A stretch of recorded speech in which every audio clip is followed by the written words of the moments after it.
Okay, so welcome friends. Team Casa के webinar में आप सबका बहुत बहुत स्वागत है। और जैसा कि आप सबको पता है कि आज का टॉपिक जो है वो 15 CA-CB, जो कि एक बहुत जरूरी टॉपिक है अपने आप में। ये एक ऐसा काम है, ऐसा असाइनमेंट है जो हम सब लोग अपने ऑफिस में करते तो हैं, लेकिन उसमें कहीं ना कुछ हमारे क्वेश्चंस, कुछ क्वेरीज, कुछ इश्यूज रह जाते हैं। तो उन्हीं इश्यूज को डिस्कस करने के लिए आज हमारे बीच सचिन जी हैं। सचिन सिन्हा जी से आप सब अच्छे से वाकिफ हैं। और मैं सचिन जी से रिक्वेस्ट करूंगा, सचिन जी आज का जो टॉपिक है उसको आप आगे टेक ओवर कीजिए। और जो मेंबर्स की जो भी पॉइंट्स रहते हैं आप उसको पूरा अगर डिटेल्ड में 15 CA-CB में कहाँ से क्या क्या पॉइंट्स हैं जो देखने चाहिए, जो चेक करने चाहिए किसी भी मेंबर को, क्योंकि ये फॉर्म तो एक छोटा सा है बट इसके साथ लाइबिलिटीज बहुत ज्यादा एसोसिएटेड है। और सुमित जी भी हमारे साथ ज्वाइन कर चुके हैं, वो ट्रैवलिंग में है तो वो गाड़ी से ज्वाइन किया उन्होंने। तो मैं एक बार सुमित जी से रिक्वेस्ट करूंगा, अगर सुमित जी ठीक है तो हम सीधा चलते हैं सचिन जी के पास। तो सुमित जी अभी ऑन ट्रेवल हैं, तो वो अभी उनसे हम बाद में बात करेंगे। Sachin ji. Thank you Karan ji. Thank you Sumit ji. Although Sumit ji travel कर रहे हैं। और थैंक यू सोहेल जी जो आज के को मॉडरेटर हैं, although he is also travelling. और मुझे लगता है कि सुमित जी और सोहेल जी साथ में ट्रेवल कर रहे हैं, अगर मैं गलत नहीं हूँ तो। यस सर, बिल्कुल। चलो ग्रेट। तो सर आज का जो टॉपिक है वो सीधा टॉपिक पे आते हैं, बिकॉज ऑलरेडी हमने 10 मिनट्स अभी निकल गए हमारे। अराउंड 75 to 90 मिनट्स हम लोग डिस्कस करेंगे इस टॉपिक के ऊपर। और मैंने पहले भी रिक्वेस्ट किया था सुमित जी को कि आज का जो टॉपिक है उसको जितना हम लोग प्रैक्टिकल इश्यूज के ऊपर रखें, उसका मतलब जो भी क्वेरीज आप लोगों की होगी 15 CA-CB से रिलेटेड वो हम लोग ज्यादा टेकअप करें, rather than कि मैं एक पीपीटी चला के आपको बताता जाऊं। ऑल्दो पीपीटी तो हम लोग डिस्कस करेंगे ही कैसे ओरिजिनेट होता है। तो मैं चाहता हूँ कि शुरू के half an hour 40 minutes 45 minutes मैं पहले डिस्कस कर लूँ। आपकी जो भी क्वेरी हो फाइलिंग से रिलेटेड वो हम लोग लेते जाएंगे के करके। बट अभी प्रेजेंटली ऑनलाइन अपलोडिंग नहीं हो रही है, तो ये कॉमन क्वेश्चन आएंगे कि अभी नहीं हो रहा है तो कैसे करना है। सिंस अभी नहीं हो रहा है तो वो नहीं हो सकता अभी, तो साइट सपोर्ट नहीं कर रहा है।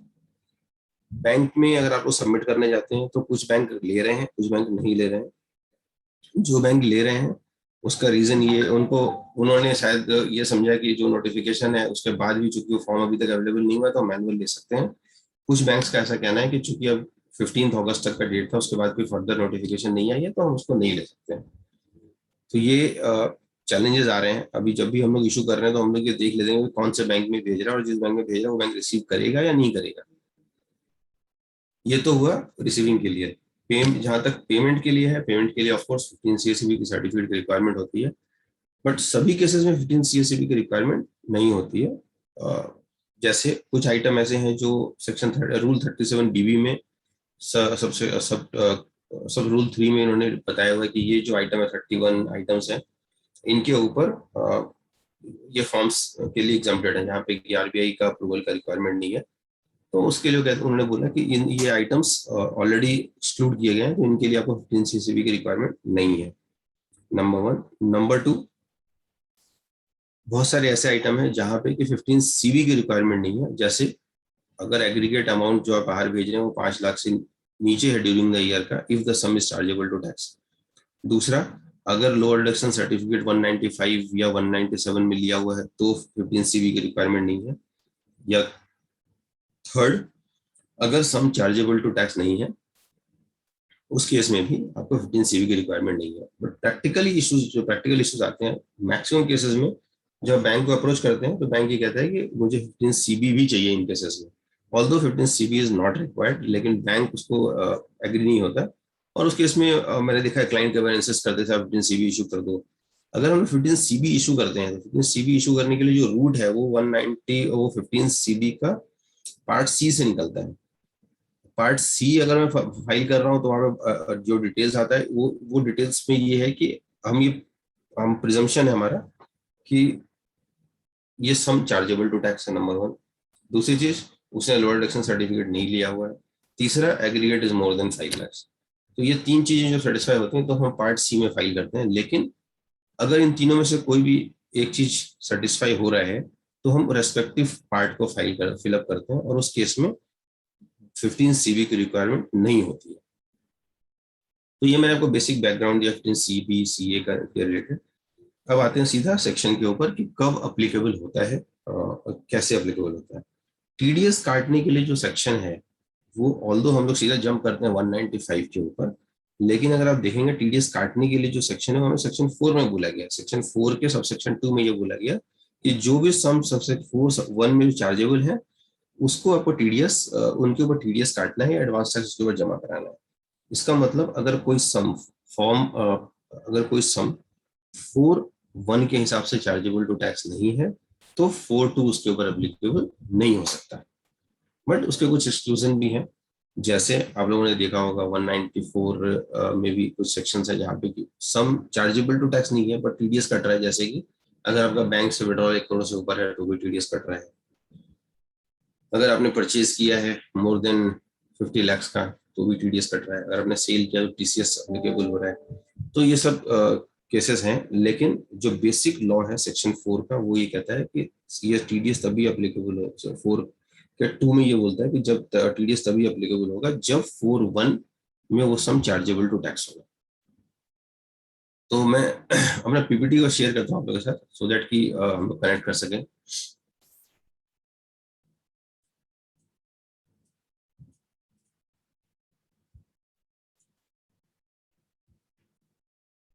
क्लियर सर, विजिबल है ना करण भाई? हाँ जी सचिन जी, विजिबल है। ठीक है। तो हाँ सर, विजिबल है, क्लियरली टॉपिक विजिबल है। तो टॉपिक का जो हमने अगर पीपीटी का जो हेडिंग है वो भी हमने यही रखा है, टेक्निकल डिस्कशन ऑन 195। तो 195 को डिस्कस करेंगे, साथ में जो भी इश्यूज आ रहे हैं फॉर्म 15 सीएसईबी से रिलेटेड उसको भी डिस्कस करेंगे। बेसिक फ्लो क्या है पहले हम लोग ये समझते हैं कि कैसे ये फ्लो कर रहा है, उसके बाद कौन कौन से सेक्शन हमारे लिए एप्लीकेबल वो देखते हैं। सेक्शन 4, जैसे मैंने आपको बताया कि सेक्शन 4 इज मोस्ट इंपॉर्टेंट। अगर कोई सम सेक्शन 4 से बाहर हो जाता है तो फिर उसके ऊपर टीडीएस का कोई भी प्रोविजन एप्लीकेबल नहीं होगा। सेक्शन 5 बेसिकली टोटल इनकम की बात करता है। टोटल इनकम की अगर मैं बात करूं तो सेक्शन 2 क्लॉज 45 ये कहता है total income means total income as per section 5 computed in the manner laid down in the act. तो ये मुझे रूट देता है सेक्शन 5 में जाने का, क्योंकि सेक्शन 4 ये कहता है कि किसी उसी पर्सन के ऊपर होगा, उस पर्सन का प्रीवियस ईयर का टोटल इनकम के बेसिस पे आपका सम चार्जेबल टू टैक्स होगा। सो चार्जेबिलिटी ऐसे डिसाइड होगी।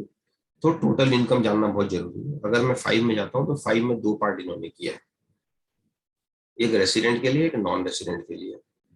दोनों को समझते हैं। ए बी सी है रेसिडेंट के केस में, नॉन रेसिडेंट के केस में ए और बी है। ए बी सी में इन्होंने ये बोला, ए में क्या बोला, इनकम रिसीव्ड और deemed to be received in India by such person or by any other person in behalf of such person. B में इन्होंने ये बोला income accrue arises to such person in the previous year, और सी में ये बोला accrue arises to him outside India। इसका मतलब वो रेसिडेंट है तो उसका इनकम इंडिया में accrue arise हो रहा हो या इंडिया के बाहर accrue arise हो रहा हो, उस सम वो टोटल इनकम का पार्ट बनेगा। सबसेक्शन 2 ऑफ 5 ए बी, इसमें सी नहीं है, ए और बी। ए कहता है income received or deemed to be received in India during the previous year by such person or by any other person in behalf of such person। Clause 2, clause B है, वही कहता है income accrue or arises to him in India। So in case of non-resident income accrue arises to him outside India is out of the ambit of total income। अगर कोई भी income total income का part नहीं बनता है तो फिर हम उसको कहते हैं कि ये मेरा यहाँ पे हम उसको सेक्शन 5 में नहीं आएगा। अब एक्सेप्शन भी है इसका, क्योंकि अगर आप सेक्शन 5 को देखेंगे तो कहता है subject to the provisions of this act section total income में ये इंक्लूड हो रहा है। इसका मतलब जो दूसरे सेक्शन में जहाँ पे ओवरराइडिंग पावर दिया हुआ है वो सुपरसीड करेगा। सेक्शन 4 आपने देखा, फिर आप सेक्शन 5 पे आके टेस्ट करते हैं उसको कि मैं टोटल इनकम में है या नहीं है। उसके बाद हम जाते हैं सेक्शन 9 में।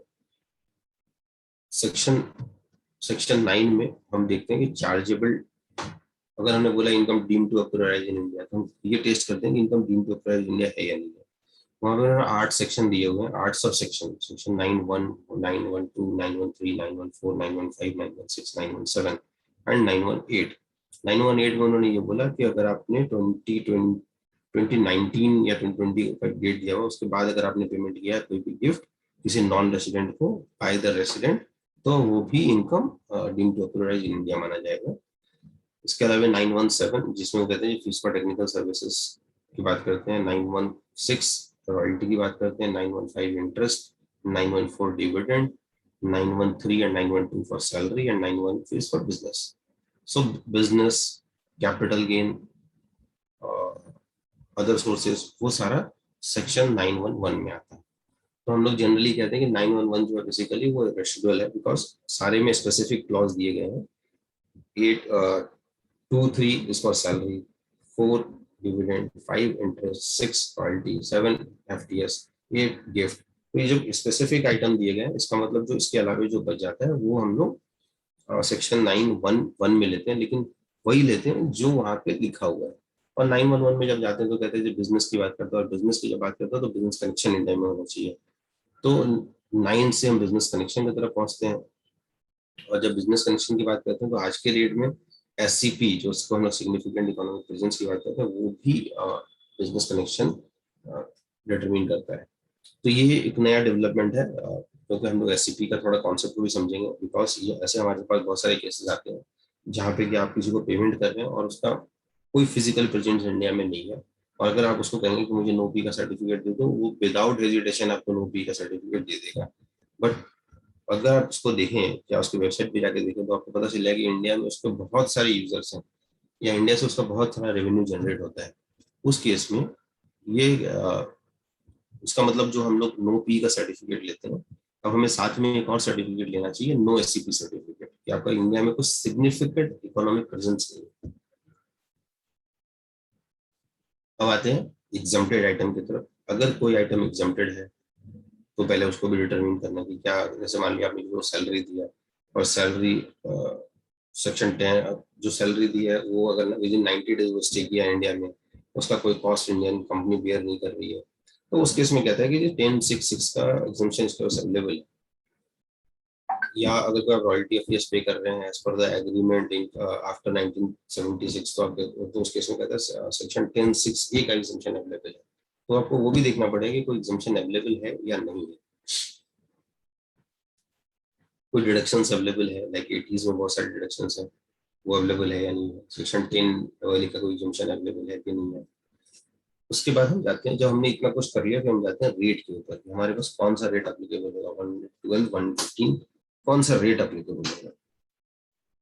जब रेट डिसाइड हो गया तो फिर हम जाते हैं कि हमारे पास कोई ट्रीटी बेनिफिट अवेलेबल है या नहीं है। तो अगर सेक्शन 90 में हमारी कंट्री के साथ, जिस कंट्री में आप पे करने जा रहे हैं, जिस कंट्री का वो टैक्स रेसिडेंट है, उस कंट्री के साथ हमारा डबल टैक्स अवॉइडेंस एग्रीमेंट है या नहीं है। अगर है तो then refer that agreement, and जो टैक्सेबिलिटी, जो टैक्स रेट होगा वो एज पर द ट्रीटी होगा।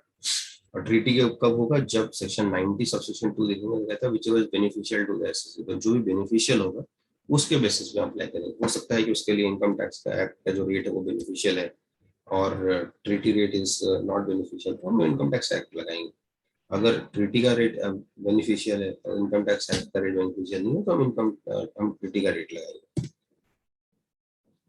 तो हमने DTA रेफर किया, उसके बाद हम 195 का सर्टिफिकेट इशू कर सकते हैं। तो 195 का सर्टिफिकेट इशू करने के लिए अब आप समझिए कि हमें ये इतने सारे स्टेप्स को पार करने पड़ेंगे। अगर हम ये स्टेप्स को पार करते हैं, इसका मतलब आपको थोरो अंडरस्टैंडिंग होना चाहिए इसके टैक्सेबिलिटी का। इट मींस जो मैं सर्टिफिकेट इशू कर रहा हूँ वो सिर्फ इसलिए नहीं कर रहा हूँ कि चलो सर्टिफिकेट मांगता है बैंक इसलिए मैं दे रहा हूँ। This certificate is like a opinion by the chartered accountant और tax determination by the chartered accountant कि आपने डिटरमिन किया इतना इनकम टैक्सेबल है, इस रेट पे टैक्सेबल है, और ये आइटम, ये ट्रांजैक्शन टैक्सेबल है या नहीं है, कौन से ट्रीटी लगनी चाहिए, उसके लिए आपने सारा सेटिस्फेक्शन कर लिया है, तब आप ये सर्टिफिकेट इशू कर रहे हैं। So be very very clear that जब भी हम कोई सर्टिफिकेट इशू करें 195 में CSE भी, सिंपली सिर्फ सर्टिफिकेट इशू करने के लिए नहीं कर रहे हैं, it has a lot of consequences, और कॉन्सिक्वेंस दोनों के ऊपर है, SSC के ऊपर भी और चार्टर्ड अकाउंटेंट के ऊपर भी जो इशू कर रहा है। सो बी वेरी केयरफुल।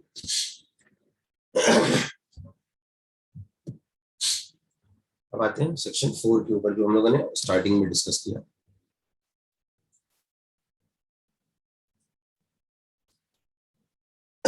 सेक्शन 4 के 4(1) के जाते हैं सीधा 4(2) पे। अगर आप 4(2) को देखें तो ये कहता है in respect of income chargeable under subsection 1, income tax shall be deducted, income tax shall be deducted at the source.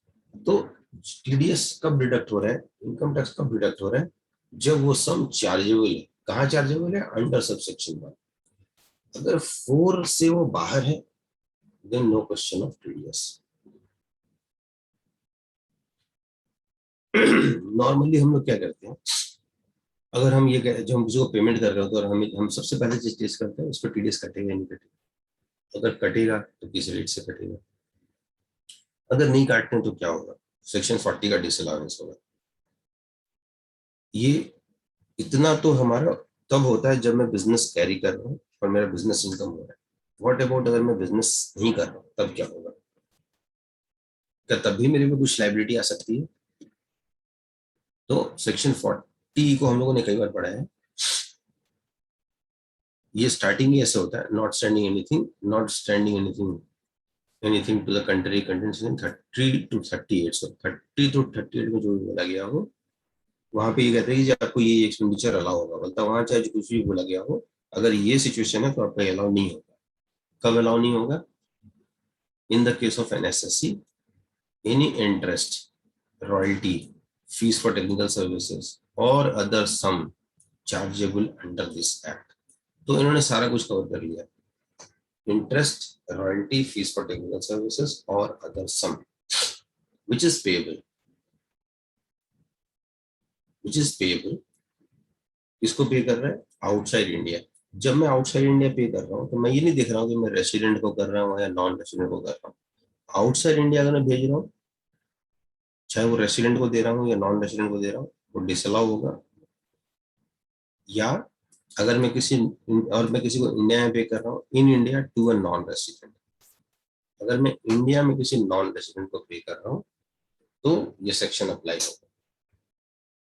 कब आएगा, जहां पे टैक्स कटना चाहिए चैप्टर 17 बी के हिसाब से, but and tax has not been deducted or after deduction has not been paid on or before the specified date। तो बहुत सिंपल सा चीज है, आउटसाइड इंडिया अगर मैं पेमेंट कर रहा हूँ, चाहे वो मैं रेसिडेंट का करूँ या नॉन रेसिडेंट का करूँ, टीडीएस काटना है।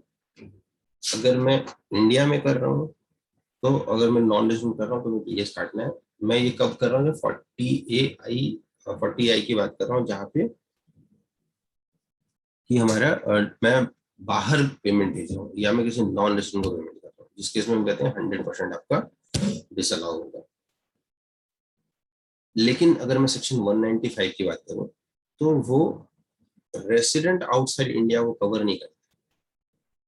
195 कहता है any person responsible for making any payment to a non resident not being a company और टू अ फॉरेन कंपनी। इसका मतलब मैं किसी को पेमेंट कर रहा हूँ इंडिया के बाहर, चाहे not making payment to a non resident, अगर मैं किसी नॉन रेसिडेंट को पेमेंट कर रहा हूँ, चाहे वो इंडिया में ही क्यों ना, मैं किसी नॉन रेसिडेंट को इंडिया में ही क्यों ना पेमेंट कर रहा हूँ, 195 लगेगा। तो 195 is also part of chapter 17B। सो ये पूरा चैप्टर कवर कर रहा है, इसलिए ये पूरा एप्लीकेबल होगा। चलो नेक्स्ट पेज। बेसिक कुछ कंडीशंस हैं, like the pay should be इधर ANR not being a company or a foreign company। So 195 की अगर मैं बात करूं तो कहता है making payment to a non-resident not being a company or to a foreign company। So making payment to a non-resident or to a foreign company। So दो situation है, or to a foreign company। Amount payable should be, क्या क्या amount होना चाहिए, interest और any other sum. तो जो अभी हमने देखा यहाँ पे इन्होंने लिखा interest, royalty, fees for technical services और अदर सम चार्जेबल। इन्होंने बोला इंटरेस्ट और एनी अदर सम। 195 का ये लैंग्वेज है, इंटरेस्ट और एनी अदर सम। इंटरेस्ट को अलग से क्यों लिखा गया, क्योंकि उसमें से कुछ को कार्व आउट करना था। So interest under section LV LC LD उसका पार्ट नहीं होगा, तो उन्होंने इंटरेस्ट लिखा अदर सम, उसमें सैलरी इंक्लूड नहीं होगा, तो अदर देन सैलरी जो कि चार्जेबल है। सो ये भी इंपॉर्टेंट चीज है कि chargeable under the provision of this act होना चाहिए। ये बहुत अच्छा एक क्वेश्चन निकल के आता है और इसे बहुत भी कॉमनली डिस्कस भी हो रहा है। अगर किसी का इक्वलाइजेशन लेवी एप्लीकेबल हो रहा है किसी के ऊपर, तो क्या उस केस में भी टीडीएस 195 अप्लाई होगा या नहीं होगा, या फॉर्म 15 सीएससी भी इशू करना है या नहीं करना है। तो 195 तो अप्लाई नहीं होगा, that is very much sure. अगर 195 अप्लाई नहीं होगा तो उस केस में 15 सीएससी इशू करने की जरूरत है या नहीं है। बिकॉज 15 सीएससी के लिए जो हम लोग का अंडरस्टैंडिंग है कि हम लोग अगर कोई रेमिटेंस कर रहे हैं इंडिया के बाहर तो 15 सीएससी इशू करते हैं, लेकिन 15 सीएससी का जो रूट कॉज है वो सेक्शन 195 से ओरिजिनेट होता है। और क्लॉज 6 में वही सब सेक्शन 6 में कहते हैं वेदर और not the sum is chargeable to tax, आपको 15 सीएससी इशू करना है, चाहे वो चार्जेबल टू टैक्स हो या ना हो। लेकिन वो हम कहाँ टेस्ट करेंगे, under the provision of this act. अगर इक्वलाइजेशन लेवी की बात करूं, that is not under the provision of this act. Chapter 8 of the finance act है, वो इनकम टैक्स एक्ट का पार्ट नहीं है। इसलिए हम लोग ये कहते हैं कि अगर वहां आप किसी को पेमेंट करते हैं तो इनसीसी की रिक्वायरमेंट नहीं होगी। बट इसमें कंट्रेरी व्यूज नहीं है, क्योंकि लोग सेफर साइड के लिए इसको 15 से इशू कर लेते हैं। ऑल्दो अगर आप फॉर्म का प्रॉपर तरीके से देखें तो उसमें कोई भी ऐसा आइटम नहीं है जो आपको उसके लिए रेफर करता हो कि कलेक्शन लेवल का कोई आइटम है। एडवर्टीजमेंट की बात करें, advertisement is any way cover है, हमारे यहाँ इनकम ऐसे भी कवर होता है। तो उस केस में फिर हमें ध्यान से देखना है कि 15 सीसी इशू करने की जरूरत है या नहीं है। दूसरा आइटम लेते हैं सैलरी। सैलरी अगर मैं किसी को पेमेंट कर रहा हूँ इंडिया के बाहर तो 15 सीसी भी लगेगा कि नहीं लगेगा। अगर मैं इंडिया के बाहर पेमेंट कर रहा हूँ तो मैं देखता हूँ 195 में कहता है कि इसको 195 में सैलरी को बाहर कर दिया। अगर 195 1 में सैलरी को बाहर किया है तो मैं आगे जब सेक्शन पढ़ूंगा तो सैलरी को इंक्लूड करके रखूंगा, टू माई माइंड नो। लेकिन अगर मैं सब सेक्शन 6 को पढ़ता हूँ तो वही कहता है whether or not the sum is chargeable to tax under the provision of this act। तो salary is chargeable to tax under the provision of this act, not TDS उसको 195 में नहीं कट के 192 में कट रहा है। But we cannot say that it is not chargeable to tax under the provision of this act. However, in case of equalization levy, we can say that income is not chargeable to tax under the provision of this act. सो उस case में अगर मैं salary का payment कराने के बाद तो yes 15 CCB certificate is required. Rate और रेट इनफोर्स, ये बहुत इंटरेस्टिंग है क्योंकि अगर आप टीडीएस के मैक्सिमम सेक्शन देखेंगे सिर्फ 3 सेक्शन को छोड़ के, जहाँ बी बी ऐसे सेक्शंस हैं जो लॉटरी के केस में एप्लीकेबल होता है या क्रॉसवर्ड पजल के केस में होता है या हॉर्स रेसेस के केस में, वहां पे कहता है कि रेट इनफोर्स एप्लीकेबल होगा। अदरवाइज सारे केसेस में वो ये कहते हैं उन्होंने रेट दिया हुआ, चाहे वो कॉन्ट्रैक्ट का केस हो या प्रोफेशनल का केस हो या इंटरेस्ट का केस हो, उन्होंने टीडीएस का रेट दिया हुआ। लेकिन 195 ऐसा सेक्शन है जिसमें उन्होंने टीडीएस का रेट नहीं दिया। ये कहते हैं जी एज पर द रेट और रेट इन फोर्स। अगर मैं रेट और रेट इन फोर्स को समझ नहीं जाऊँ तो मुझे देखना पड़ेगा सेक्शन 2 क्लॉज 37 कैपिटल। वहां जो रेट, वहां अगर मैं जाता हूँ तो वहां मुझे डायरेक्ट कर देता है, वहां मुझे भेजता है कि आप जाके चेक कीजिए फाइनेंस एक्ट, तो रिलेवेंट फाइनेंस एक्ट। तो मुझे ये कहता है कि आप फाइनेंस एक्ट में जाके चेक कीजिए, that is at the rate for deduction prescribed by the relevant finance act. तो मैं फाइनेंस एक्ट में जाता हूँ, जब फाइनेंस एक्ट में जाऊंगा तो वहां पर मुझे नॉन रेसिडेंट के पेमेंट के लिए टीडीएस का रेट दिया हुआ है, तो मैं वहां से वो रेट उठाऊंगा, चाहे वो रॉयल्टी हो, एफटीएस हो, अदर सोर्सेज हो, इंटरेस्ट, सारे केस में वहां पे टीडीएस का रेट उन्होंने स्पेसिफिक दिया हुआ है, तो हम वहां से रेट देखते हैं। एग्जम्पशंस क्या है इसमें, where the payer has obtained lower deduction certificate, अगर उसने लोअर डिडक्शन सर्टिफिकेट ले लिया तो वो सर्टिफिकेट जो रेट है वो एप्लीकेबल होगा। अगर उसने 197 का सर्टिफिकेट लिया हुआ तो उसमें जो रेट दिया वो रेट एप्लीकेबल होगा, या फिर वो बोर्ड से क्लासिफाई किया गया 195 के हिसाब से, तब उसके ऊपर जो रेट दिया वो रेट एप्लीकेबल होगा। तो जनरली 195, 197 के केस में हम लोअर डिडक्शन सर्टिफिकेट अप्लाई करते हैं, और उस केस में हमें गवर्नमेंट से सर्टिफिकेट मिलता है, उस पर जो रेट दिया होता है हम वो रेट लेते हैं। लेकिन अगर ये सर्टिफिकेट नहीं है तो जो फाइनेंस एक्ट में जो रेट दिया गया है वो रेट हमें लेना है। रूल 37BB, ये बहुत इंपॉर्टेंट रूल है, क्योंकि यही 195 जो है वो इसी रूल को रूट करता है। अगर आप उस रूट वहां उस रूल पे जाएंगे तो 15 CSCB इसी रूल में दिया गया है। So where tax has been deducted by a person under subsection 1, such person has to furnish information relating to payment in the prescribed form 15C and CB. Simple. तो आपको 15 CSCB लिखना है। 15 CSCB मैं दोनों को साथ में यूज कर रहा हूँ, बट ऐसा नहीं है कि दोनों को साथ में भरना है हर बार। जहां जिसकी रिक्वायरमेंट होगी आपको वैसा भरना है। जब भी 15 CB भरेंगे डेफिनेटली 15 CA भरा ही जाएगा, गारंटीड। लेकिन 15 CA जब भरेंगे तो कोई जरूरी नहीं है 15 CB भी भरा जाएगा।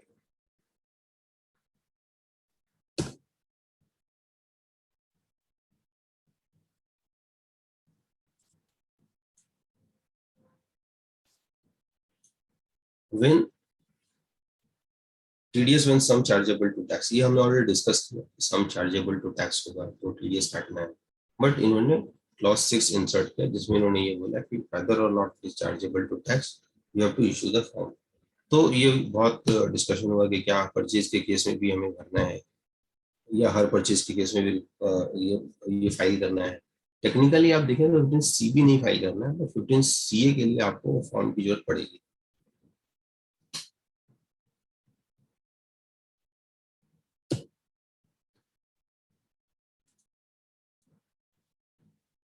पेमेंट ऑफ एग्जम्प्टेड इनकम, ये इसको हम लोग ऐसे समझते हैं, अभी हमने डिस्कशन में लिया था कि कोई आइटम आपका 10(6)A में एग्जम्प्टेड है, या कोई भी इनकम जो आपका एग्जम्प्टेड है, सिंस इट इज एग्जम्प्टेड, तो क्या मैं ये बोल सकता हूँ कि चार्जेबल टू टैक्स है? If the sum is chargeable to tax but exempted, then तब भी क्या हमें सर्टिफिकेट इशू करने की जरूरत पड़ेगी? अगर मैं टोटल इनकम की बात करूँ तो टोटल इनकम में कोई आइटम है जो आपका टोटल इनकम में फॉल कर रहा है, लेकिन जब आप चैप्टर 3 में आते हैं जहाँ पे एग्जम्प्टेड आइटम्स दिए गए, तो वहां पे ये कहता है चैप्टर 3 में कि income which is not forming part of the total income. So not forming part of total income के बाद इसका मतलब ये जो एग्जम्प्टेड आइटम है ये टोटल इनकम का पार्ट नहीं बनेगा। तो इसका मतलब अगर मैं फॉर एग्जाम्पल HRA किसी को मिल रहा तो मैं सैलरी लेता हूँ, salary is part of total income, पर इसमें से HRA मैंने माइनस कर दिया, तो जो रिमेनिंग अमाउंट है वो मेरे पार्ट टोटल इनकम का पार्ट बनेगा। कोई एग्रीकल्चर इनकम है मेरा, ये मेरा इनकम है जो कि मेरा 5 का पार्ट बनेगा, लेकिन अगर मैं उसको टेस्ट करूंगा तो वो एग्जम्प्टेड हो जाता है, तो उसके कारण वो टोटल इनकम का पार्ट नहीं बनता। Similarly partnership remuneration, similarly dividend, earlier जो हमें डिविडेंड मिलता था वो भी हमारा एग्जम्प्ट होता था, तो क्या उस केस में भी इशू करना है नहीं करना है? इसमें सेक्शन कैसे कहता है, subsection 6 requires all person responsible for paying to a non-resident shall furnish details the payment in 15 CSCB irrespective of the fact whether the sum is chargeable to tax or not। इन्होंने बहुत clear बोल दिया। हालांकि judgement पुराना है और जिसमें इन्होंने हैदराबाद इंडस्ट्रीज में ही बोला था, but it has no application where the amount payable is exempt from tax. But for the safer side अगर आज की मैं बात करूँ तो हम लोग एग्जम्प्टेड इनकम में भी CB इशू करते हैं, हम भी कहते हैं it is not chargeable to tax, तो हम इशू करते हैं CB CA का पार्ट ए में हम फाइल करते हैं और हम कहते हैं sorry part D is not chargeable to tax, और हम इसको इशू करते हैं। Interest on refund of excess TDS, अगर आपका कोई एक्सेस TDS कट गया है तो डेफिनेटली आपको रिफंड मिलेगा।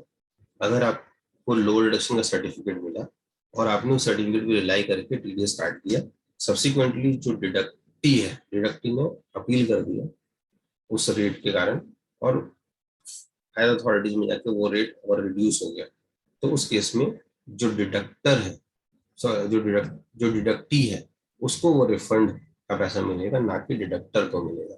ये बहुत इंटरेस्टिंग सर्कुलर है। ये सर्कुलर जब आया था तो ये सर्कुलर 2016 में आया है, और ये सर्कुलर में टाटा केमिकल्स के बारे में डिस्कस भी किया गया, क्योंकि इन्होंने टाटा केमिकल्स का जो जजमेंट हुआ था उसके बाद ये सर्कुलर लाया गया जिसमें ये बोला गया कि टाटा केमिकल का जो जजमेंट है that is good, that is to be honoured, and उसके बेसिस पे सर्कुलर को इन्होंने इशू किया।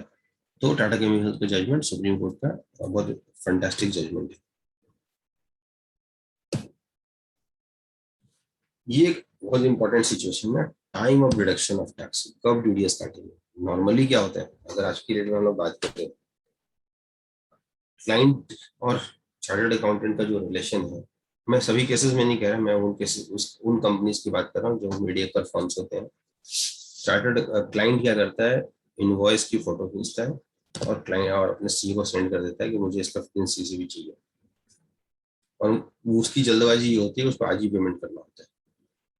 ये मैक्सिमम केसेस में आप लोगों को मिलेगा। अगर आप लोग ऐसे सिचुएशन में आप लोग के पास भी आते होंगे, yes no, any message in chat box. अगर नहीं आता तो फिर इसको डिस्कस करने का फायदा नहीं, फिर आगे बढ़ते हैं।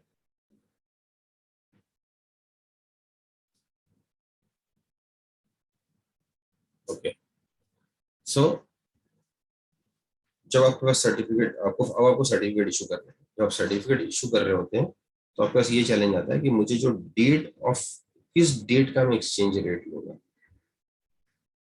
और किसके ऊपर टीडीएस कटेगा, क्योंकि मुझे जो टीडीएस जमा कराना है वो आईएनआर में जमा कराना है। अगर मैं एक्सचेंज रेट, सपोज कीजिए मेरा जब मैंने सामान परचेज किया था तो वो 50 रुपए का था, कुछ सर्विस परचेज किया तो वो 50 रुपए का उसमें एक्सचेंज रेट था, बट आज की डेट में एक्सचेंज रेट बढ़ के 60 रुपए का हो गया। अगर मैं उसको 60 से मल्टीप्लाई कर देता हूँ तो मेरा टीडीएस जो है वो एक्स्ट्रा कट रहा है।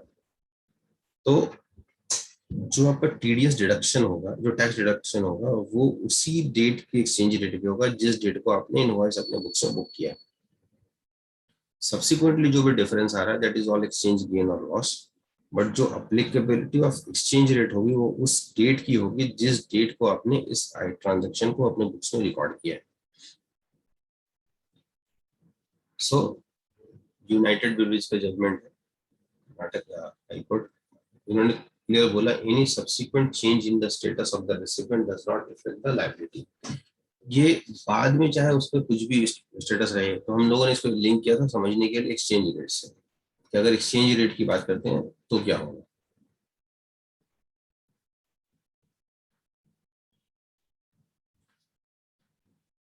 Due to normal, Ashwini sir का क्वेश्चन है, due to normal new portal issue not able to generate form online 15C forms for such period. Now it is mandatory to generate 15C forms in nexus required to provide it. Sir ये मैंने starting में disclaimer दे दिया था कि अभी portal नहीं चल रहा है, इसके कारण अगर कोई क्वेश्चन राइज हो रहा है तो उसको उसमें जैसे अभी आंसर करना चैलेंज है, क्योंकि जब तक ये पोर्टल चलेगा नहीं या प्रॉपर सपोर्ट नहीं करेगा हम लोग इस पर रिप्लाई करना में मुश्किल होगा। In case of books of accounts are maintained on cash basis, then on which date it should be taken? So अगर आप कैश बेसिस पे मेंटेन कर रहे हैं तो आप इसका मतलब आप पेमेंट के टाइम पे अपने ट्रांजेक्शन को रिकॉर्ड करते हैं। अगर आप पेमेंट के टाइम पे ट्रांजेक्शन रिकॉर्ड करते हैं then there is no issue. आज अगर मैं पेमेंट कर रहा हूँ और आज मैं ट्रांजेक्शन रिकॉर्ड करूंगा तो आज का एक्सचेंज रेट ले लेता हूँ। चैलेंज कहाँ पे आती है कि 3 महीने पहले इनवॉइस आ चुका है, 6 महीने पहले इनवॉइस आ चुका है, अभी आप पेमेंट नहीं लेना चाह रहे, तो 6 महीने पहले एक्सचेंज रेट अलग था, आज एक्सचेंज रेट अलग है। एसएससी ने आपको 6 महीने पहले तो बुक्स बिल दिया नहीं, वो आपको आज की रेट में दे रहा है।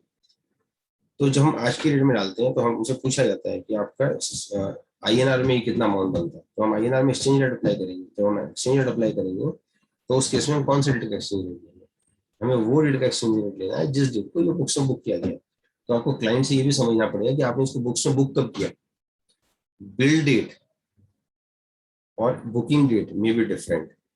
सो अगर आपने मान लीजिए बिल डेट आपका है 15 अप्रैल का, लेकिन एसएससी ने इसको बुक किया है अपने बुक्स में 30 मई को, और आपके पास वो भेज रहा है पेमेंट के लिए 11 सितंबर को, उस केस में आप जब सर्टिफिकेट इशू करें तो आपको 30 मई का रेट लेना है।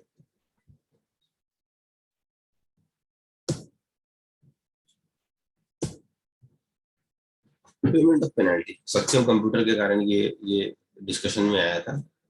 तो सत्यम कंप्यूटर ने कुछ इंडिया के बाहर वायलेशन किया था और उनको उसके बेसिस पे पेमेंट करना था। तो जब ये पेमेंट जा रही थी तो ये पूछा गया कि इसके ऊपर 15cc भी लगेगा या नहीं लगेगा। So this item is not chargeable to tax eligible, so 15cc is not required. The provision this section shall not apply to penalty paid to government outside India, तो आपका उसमें अप्लीकेबल नहीं होगा। डिसअलाउंस अलाउंस को मैं discussion अभी नहीं करूंगा, whether it is allowed disallowed, वो इंपॉर्टेंट मटेरियल है मेरे लिए।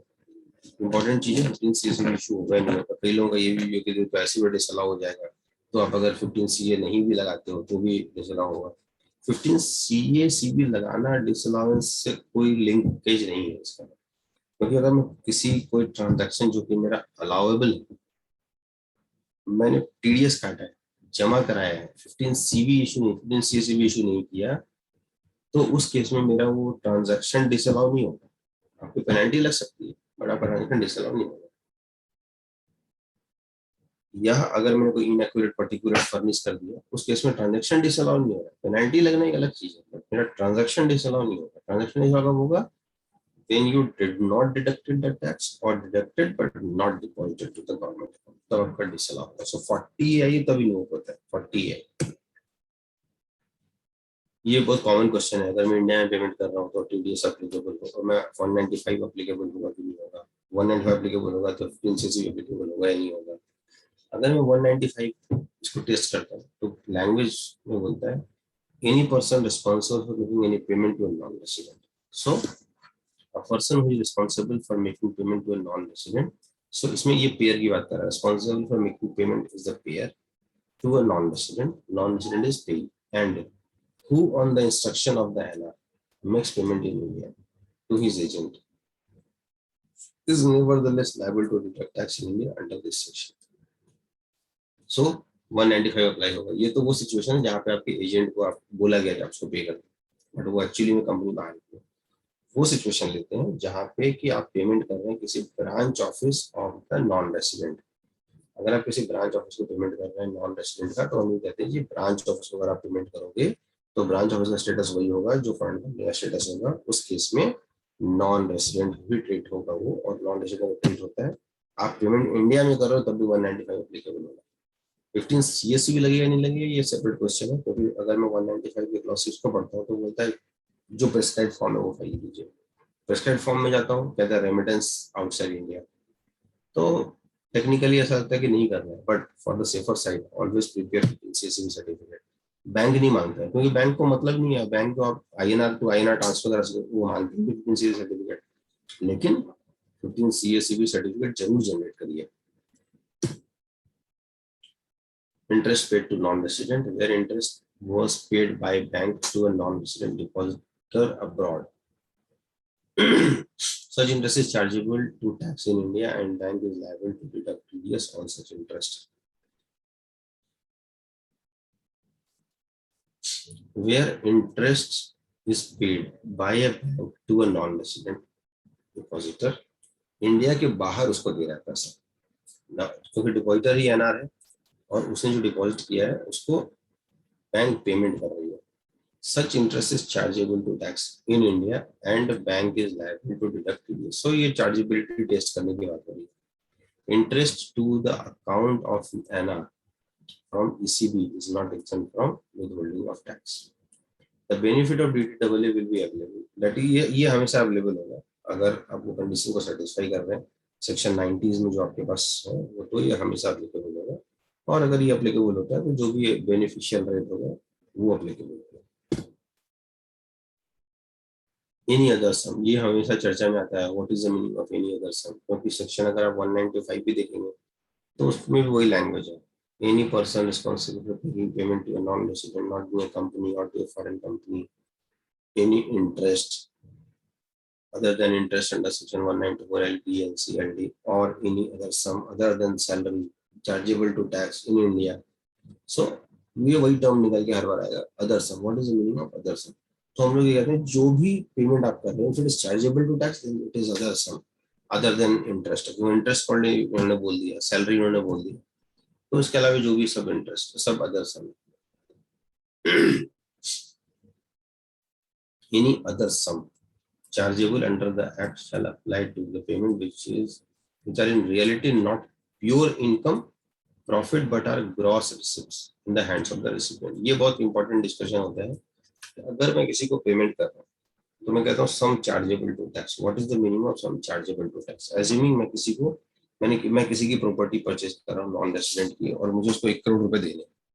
जब मैं 1 करोड़ रुपए देने के लिए जाता हूँ तो मुझे पता चलता है कि इसका प्रॉफिट कंपोनेंट तो सिर्फ 20-30 लाख रुपए है, क्योंकि उसने कॉस्ट ऑफ एक्विजिशन भी होगा, कॉस्ट ऑफ इम्प्रूवमेंट भी होगा, उसका इंडेक्सेशन भी होगा, उसके बाद इसकी प्रॉफिट तो सिर्फ 20-30 लाख रुपए। तो मुझे टीडीएस काटना है, वो 1 करोड़ पे काटना है या 30 लाख पे काटना है, क्योंकि sum chargeable to tax is only 30 lakh, but transaction value is 1 crore. तो उस केस में किसके ऊपर कटेगा? तो एंग्लो इंडिया जूट मिल ने ये बोला कि payment which are in reality not pure income but are gross receipts, तो जो भी ग्रॉस रिसिप्ट जा रहा है उसके ऊपर होगा। ट्रांसमिशन कॉर्पोरेशन का बहुत इंपॉर्टेंट जजमेंट है सुप्रीम कोर्ट का, जिसने ये बोला as observe that the payer of a sum can file an application for determination. So ये तो आपको समझ में आ गया कि ये आइटम पूरे पे टैक्सेबल नहीं है, तो 30 लाख इसका टैक्सेबल अमाउंट है, बट ये कौन डिसाइड करेगा कि 30 लाख ही होना चाहिए? तो अगर आप देखते हैं तो आपको 195(3) है, आपको 102 है, 103 है, जहाँ पे एप्लीकेशन कर सकते हैं डिपार्टमेंट को, और एप्लीकेशन करके आप ये बता सकते हैं कि मेरा पूरा income tax chargeable to tax नहीं होना चाहिए, बिकॉज मेरा मेरा इसमें एक्सपेंडिचर भी है, और वो जब माइनस करते हैं तो मेरा sum is only 30 lakh which is my profit. So मेरा जो कैपिटल गेन टैक्स होगा वो सिर्फ 30 लाख से ऊपर होगा। तो ये डिसीजन के लिए आपको लोअर डिडक्शन का सर्टिफिकेट अप्लाई करना पड़ेगा 195, 2, 103, 107।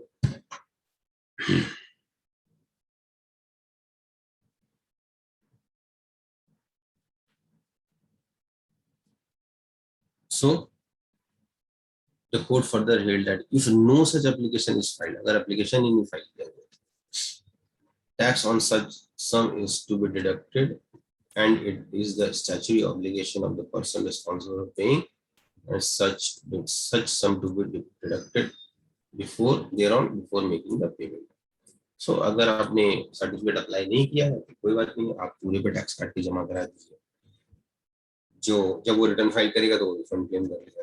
बट कैश फ्लो हिट होता है इससे, क्योंकि अगर मैं 1 करोड़ का ट्रांजेक्शन कर रहा हूँ तो 20% का मुझे टैक्स रेट लगता है, तो 20 लाख रुपीज का टैक्स लग जाएगा। और उसका प्रॉफिट टोटल 30 लाख से, तो बोले 30 लाख मेरा प्रॉफिट है, 20 लाख का मेरा टैक्स लग गया, तो मेरे हाथ में तो कुछ आया ही नहीं।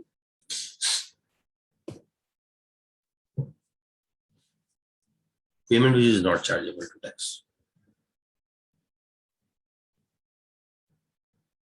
सैमसंग इलेक्ट्रॉनिक का इंपॉर्टेंट जजमेंट है, जिसमें उन्होंने ये बोला reduction under 195 is mandatory in case of every payment made to NR. ये तो हम लोगों ने ऑलरेडी डिस्कस किया कि हर पेमेंट जो भी आपका चार्जेबल टू टैक्स उस पर टीडीएस तो एप्लीकेबल होगा ही होगा। सो 195 is applicable unless the nil deduction certificate has been obtained from 190 obtained from the AO. So अगर उसने सर्टिफिकेट ऑब्टेन कर लिया then it is very okay. So अगर ट्रांसमिशन कॉर्पोरेशन की बात करें, सैमसंग की बात करें, सब एक ही बात कहते हैं कि आपको सर्टिफिकेट ऑब्टेन करना है। Supreme Court in the case of G India technology strongly disapprove the Karnataka high court, क्योंकि ये वाला जो जजमेंट था वो कर्नाटक हाई कोर्ट का था, और कहता है इसने क्या बोला, if the payment does not contain element of income the payer can not be liable for 195। So if there is no component of income, it means अगर प्योरली आप रिइंबर्समेंट कर रहे हैं then it is not chargeable tax. If it is not chargeable tax, then 195 will not apply.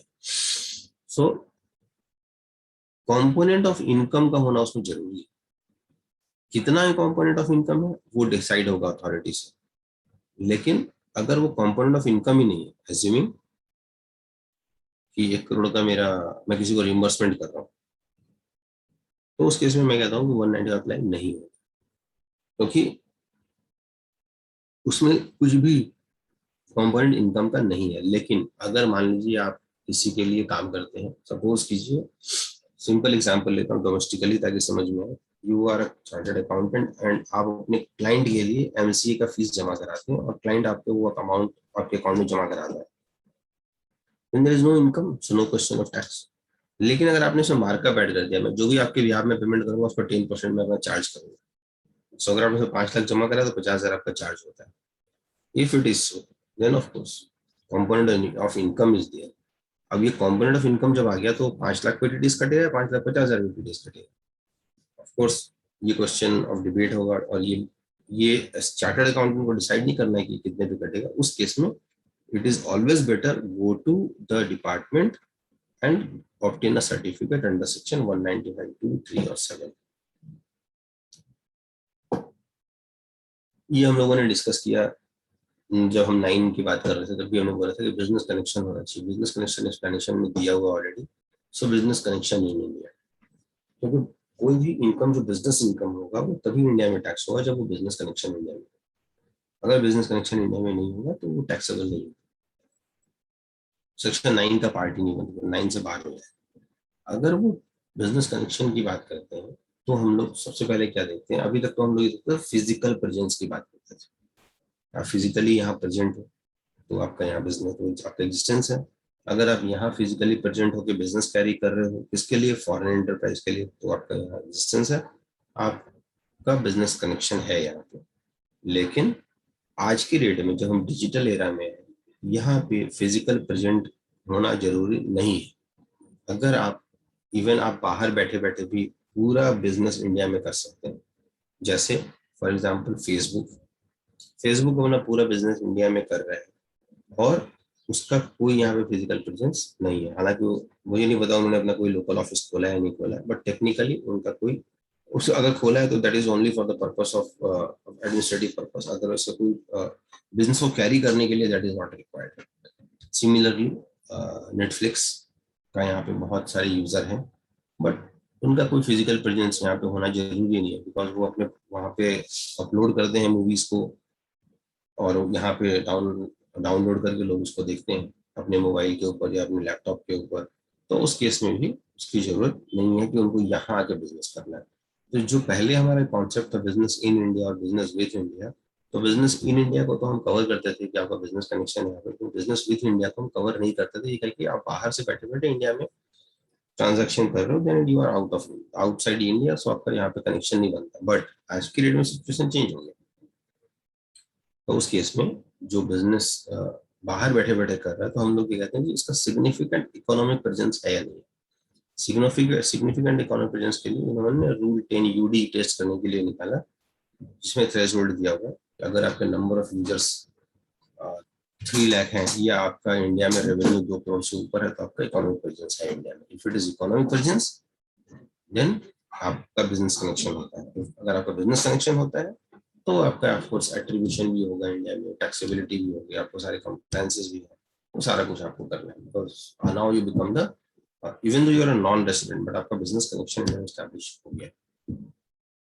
अगर ऐसा होता है तो फिर टेस्ट करना है आपको DTAA में जाके, अगर उस कंट्री से हमारा एग्रीमेंट है तो DTAA में जाके टेस्ट करना है कि क्या SCP होने के कारण मेरा DTAA में भी मुझे P बनने के लिए बोलता है। तो आप देखेंगे SCP के कारण DTAA में P बनने के लिए नहीं बोलता है, तो आप कह सकते हैं देखो जी 911 के हिसाब से तो आपने मुझे बोल दिया, एक्सप्लेनेशन 2A के हिसाब से आपने मुझे बोला कि आपका यहाँ पे SCP के हिसाब से आपका बिजनेस कनेक्शन बनता है, लेकिन जब आपको मैं ट्रीटी देखता हूँ तो वहाँ तो ऐसा कुछ नहीं बोल रहा, तो मैं ट्रीटी का बेनिफिट लेना चाहता हूँ और सेक्शन 90 सब सेक्शन 2 के हिसाब से वो ट्रीटी का बेनिफिट लेके बाहर जा सकता है।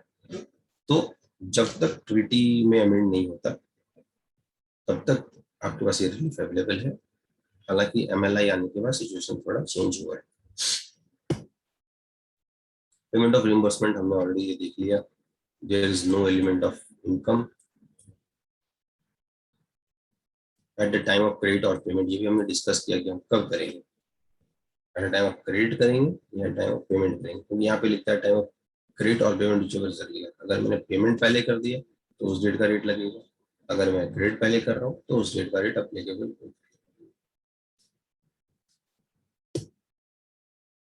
सेट ऑफ पेमेंट, ये बहुत कॉमन चीज आती है जब मैं पेमेंट कर रहा होता हूँ किसी को। एज्यूम कीजिए कि इसमें किसी पार्टी से मैं US की किसी पार्टी से परचेज करता हूँ और उसको मैं सेल भी करता हूँ, तो मुझे उससे 50 लाख INR में लेने हैं और मुझे वो 30 लाख INR में देने हैं। तो मैंने उसको ये बोला कि सॉरी, मुझे उसको 60 लाख INR में देने हैं, तो मैंने उसको ये बोला कि काम करता हूँ, मैं 10 लाख दे देता हूँ और हमारा अकाउंट जीरो हो जाएगा। और ये डील हो गई हमारी, हमने उसको 10 लाख दे दिया, अकाउंट जीरो हो गया। TDS कटेगा कि नहीं कटेगा, और कटेगा तो कितने पे कटेगा?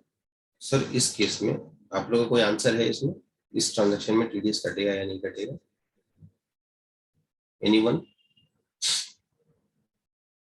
सो अगर मैं 50 लाख का किसी मैंने परचेज किया और मैंने मुझे किसी से लेना है 50 लाख इंडिया के बाद, उसको देना है 60 लाख, तो मैं उसको बोला कि 10 लाख दे देता हूँ, आपका अकाउंट बराबर हो जाएगा। उस केस में टीडीएस जब काटने की बारी आएगी तो टीडीएस कटेगा या नहीं कटेगा? नंबर वन, कटेगा तो 10 लाख पे कटेगा या 60 लाख पे कटेगा? Any view on this? 10 lakhs और 60 lakhs?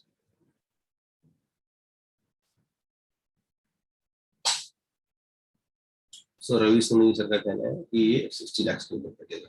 So right sir, because आपका पेमेंट पर्पस के लिए आप नेट ऑफ पेमेंट कर सकते हैं, और टीडीएस पर्पस के लिए पूरा अमाउंट आपका एक्सपेंडिचर में बुक हो रहा है, तो पूरे के ऊपर टीडीएस कटेगा।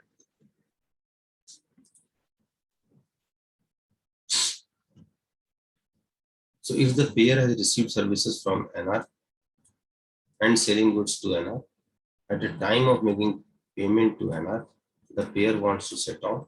The question arises whether TDS is applicable on such set of amount. तो ये हमने अभी डिस्कस किया। NR not having PAN, ये बड़ा इंपॉर्टेंट आता है कि मैक्सिमम नॉन रेजिडेंट वाले पैन नहीं लेते, कहते हैं हमें पैन नहीं चाहिए, हमें पैन हमने नहीं लिया, तब क्या होगा? हम इंडिया से बाहर में भेज रहे हैं, पैन नहीं है उनके पास मोस्टली केसेस में।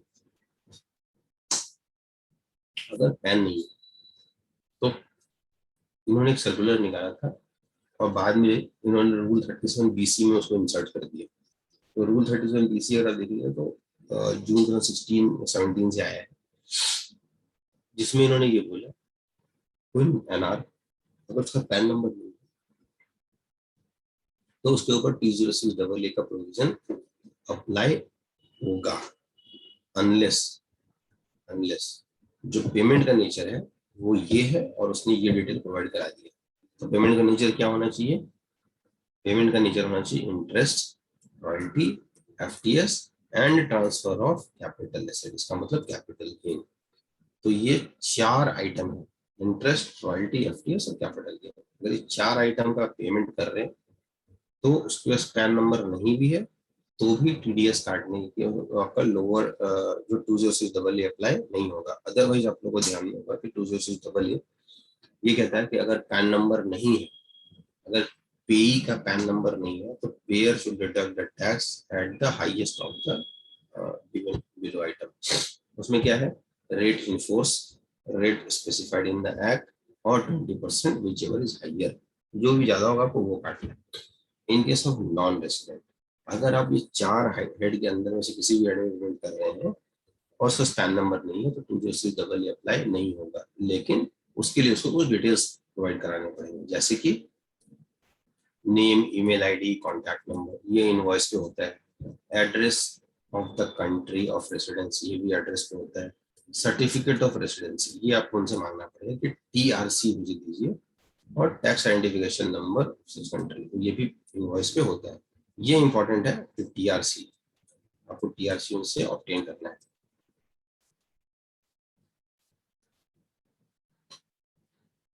ठीक है सर, यहाँ तक हमने डिस्कस किया 1 घंटे में। अगर यहाँ तक की कोई क्वेरी हो तो हम लोग लिख सकते हैं, अदरवाइज सीधा फाइलिंग ऑफ फॉर्म्स के ऊपर जाते हैं। इट इज बेटर कि मैं कोई क्वेश्चन अगर आप लोगों के पास हो फाइलिंग से रिलेटेड तो मैं वो लूँ, क्योंकि अगर मैं अपने हिसाब से मैं इसको डिस्कस करता रहूंगा तो मैं जो इश्यूज फेस कर रहा हूँ वो डिस्कस करूंगा आपसे। अगर आप कोई क्वेश्चन करेंगे तो आपकी जो इश्यूज होंगे हम लोग उसको डिस्कस कर सकते हैं। तो करण सर,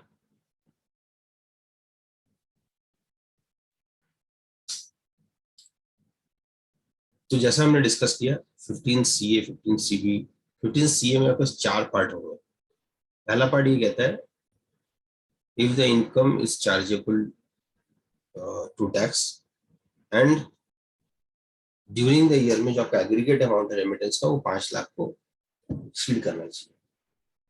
अगर ऐसा सिचुएशन आता है तो आपको पार्ट ए फाइल करना। अब यहाँ पे 1-2 क्वेश्चन अराइज होता है। सपोज कीजिए कि मैं रेंटल इनकम का पेमेंट कर रहा हूँ और रेंटल इनकम मैं 4 लोगों को पेमेंट करना इंडिया के बाहर और सभी को मैं 4-4 लाख का पेमेंट कर रहा हूँ, तो उस केस में मेरा total payment towards rent is 16 lakh. तो मुझे पार्ट ए भरना है या नहीं भरना है? Any answer on this? उस केस में पार्ट ए भरना है या नहीं भरना?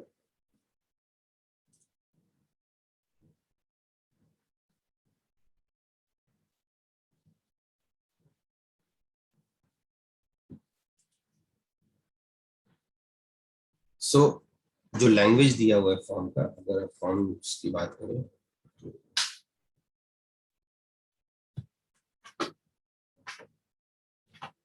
तो 15 CA फॉर्म बहुत इंपॉर्टेंट है और इसको हम लोग को अच्छे से समझना चाहिए कि इसमें क्या लैंग्वेज यूज किया गया है। 15 CA का पार्ट ए कहता है to be filled up if the remittance is chargeable to tax. So first it is chargeable tax. जो मैंने example दिया rent, yes it is chargeable to tax under the provision of this act, and the remittance or the aggregate of such remittance as the case may be does not exceed 5 lakh rupees during the previous year. तो 5 लाख से ऊपर नहीं है। जब मैं test कर रहा हूँ तो मैं पेयर वाइज टेस्ट करूंगा या head wise of expenditure wise test करूंगा। ऑफ कोर्स मैं जब टेस्ट करूंगा इसको तो मैं ये देखूंगा कि मैं जिसको भी पेमेंट कर रहा हूँ उसको 5 लाख से ऊपर कर रहा हूँ या कम कर रहा हूँ। अगर मैं 4-4 लाख का पेमेंट 4 आदमी में कर रहा हूँ तो मैं ये पार्ट भर सकता हूँ पार्ट, क्योंकि हर केस में मेरा 5 लाख से नीचे। तो पार्ट ए आपका मेजरली ये कहता है कि आपका एक्सपेंडिचर जो आप पेमेंट कर रहे हो 5 लाख से नीचे होना चाहिए और एग्रीगेट ड्यूरिंग द ईयर अगर वो 5 लाख से नीचे है तो हमें पार्ट ए भरना है। पार्ट ए हो गया। पार्ट डी पे आते हैं। पार्ट डी में कहता है कि if the sum is not chargeable to tax तो पार्ट डी भर दो। वहां पे अमाउंट का कोई थ्रेशोल्ड नहीं है। अगर वो चार्जेबल टू टैक्स नहीं है तो नहीं है, चाहे वो 10 लाख हो या 15 लाख हो, फिर आपका पार्ट डी भरी, आपका काम हो गया। पार्ट ए पार्ट बी कहता है कि अगर आपके लोअर डिडक्शन सर्टिफिकेट है लाइक 195(3) 195(2)(3) का या 197 का, तो आपको 15 CA का पार्ट बी भरना है।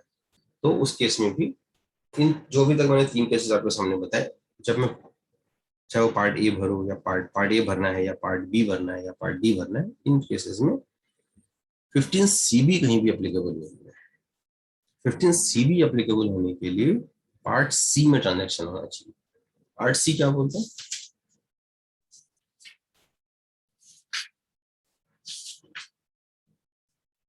To be filled up if the remittance is chargeable to tax under the provisions of this act, and the remittance or the aggregate of such remittances as the case may be exceeds 5 lakh rupees during the financial year, and a certificate is required, certificate number 15CB from an accountant as defined in explanation 228 subsection 2 का explanation में define किया गया है accountant को, उससे obtain किया गया है। अगर उससे ऑब्टेन किया गया है तो उस केस में 15CA का पार्ट सी फाइल होगा।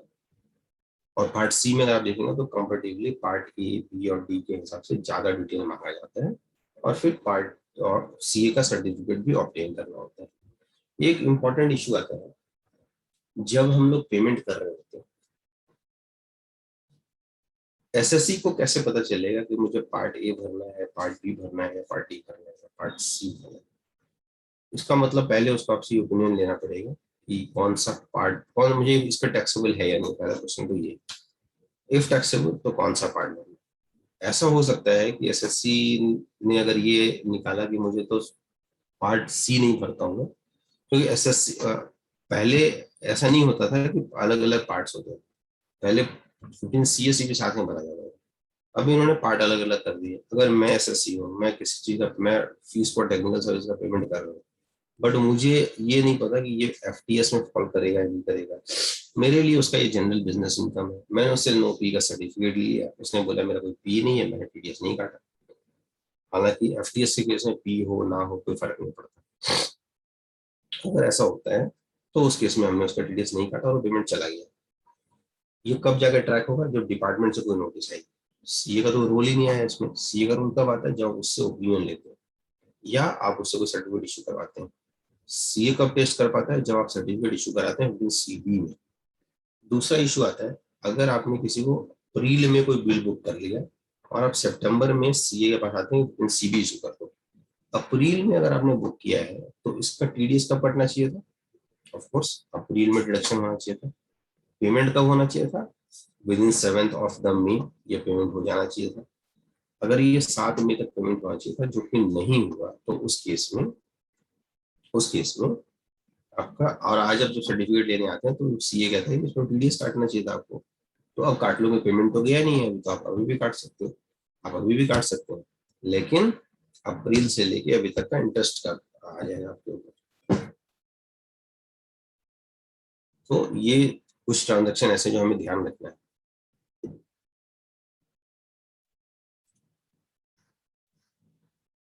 सिंपल इंफॉर्मेशन जो हम लोग हमेशा से मांगते आ रहे हैं, अभी थोड़ा फॉर्मेट चेंज हो गया, नए फॉर्म में आप जाएंगे तो फॉर्म में इंफॉर्मेशन वही मांग रहे हैं जो पुराने मांग रहे थे। आईएफएस कोड का उन्होंने नया नया पार्ट डाला है, पहले बीएसआर कोड होता था, अभी आईएफएस कोड भी उन्होंने ये मांग रहे हैं, बट उससे कोई फर्क नहीं पड़ता। एक और चैलेंज जो हम लोग के सामने आता है, अगर क्रेडिट कार्ड से क्लाइंट पेमेंट कर रहा है, ये बहुत कॉमन है आज के डेट में, क्योंकि सब डिजिटल ट्रांजेक्शन है, हर क्लाइंट के पास क्रेडिट कार्ड होता है। उसने कोई चीज डाउनलोड किया इंडिया के बाहर से, कोई सर्टिफिकेट, कुछ इन्फॉर्मेशन उसने परचेज किया, या कोई कोई सर्विस परचेज कर ली इंडिया के बाहर से, और उसने क्रेडिट कार्ड से पेमेंट कर दिया। अगर आप क्रेडिट कार्ड से पेमेंट करते हैं, जनरली ऐसे केसेस में क्या होता है कि मर्चेंट का जो पेज होता है उसके ऊपर अमाउंट पहले से प्रीफिल्ड आता है, आपको इस सर्विस के लिए इतना पे करना है। आप वहां गए, आपने अपना डिटेल्स भरा, पेमेंट पे गए, बैंक से कनेक्ट किया और आपने वहां से पेमेंट कर दिया, चाहे आपने क्रेडिट कार्ड से किया और अपने बैंक का, अपने नेट बैंकिंग का थ्रू किया। दोनों सिचुएशन में आप जब पेमेंट करते हैं तो आपके पास टीडीएस काटने का ऑप्शन नहीं है। जब आप टीडीएस नहीं काट रहे हैं, इसका मतलब मुझे किसी को $1000 देना था, मुझे टीडीएस काटना था 10% का, इसका मतलब मुझे $900 पे करना चाहिए था, बट चूंकि मेरे पास डिडक्शन करने का ऑप्शन ही नहीं आया, अगर मैं वहां पे अमाउंट चेंज करने जाऊंगा तो वो चेंज नहीं करने देगा मुझे, वो पूरा $1000 लेगा, मैं वो इसलिए मैं पेमेंट नहीं कर पाया। जब मैं पेमेंट नहीं कर पाया तो मैं क्या करूँ, उस केस में 15C भी कैसे इशू करूँगा? अगर ऐसा सिचुएशन होता है तो बैंकर के पास तो आप गए नहीं, आपने ऑनलाइन पेमेंट कर दिया by way of credit card, अब बैंकर के पास नहीं गए तो बैंकर ने आपसे मांगा भी नहीं सर्टिफिकेट, आपको सर्टिफिकेट ऑब्टेन करना है, प्रिपेयर भी करना है, ऑब्टेन भी करना है। जब प्रिपेयर करते हैं 15CA और ऑब्टेन करते हैं CB, तो उस केस में बैंक जब वो पूछते हैं बैंक डिटेल, आपको बैंक कौन से बैंक से आपने पेमेंट किया, तो आपने तो क्रेडिट कार्ड से पेमेंट किया है, तो आप ये कह सकते हैं कि चलो मैंने मैंने एक्सिस बैंक के क्रेडिट कार्ड से पेमेंट किया, तो आपने एक्सिस बैंक का क्रेडिट कार्ड एक्सिस बैंक लिख दिया। आपसे पूछता है ब्रांच का नाम बताइए, अब क्रेडिट कार्ड का तो कोई ब्रांच नहीं होता, लेकिन चूंकि आपका बैंक एक्सिस बैंक का एज्यूम कीजिए कनॉट प्लेस ब्रांच है, तो आपने कनॉट प्लेस लिखा उसमें। फिर वो कहता है कि बीएसआर कोड डालिए, अब बीएसआर कोड तो आप उसी बैंक का ब्रांच का डालेंगे, तो आपने वो भी डाल दिया। बट क्रेडिट कार्ड से आप पेमेंट कर रहे हैं तो वो आपके बैंक अकाउंट से लिंक्ड होता है, बट वो उसका उसका उस कार्ड का अकाउंट इसी बैंक में ऐसा नहीं बोल सकते बीएसआर कोड डाला। ऐसा भी हो सकता है कि आपका उस बैंक में अकाउंट नहीं है, आपका क्रेडिट कार्ड है, उस केस में क्या होगा?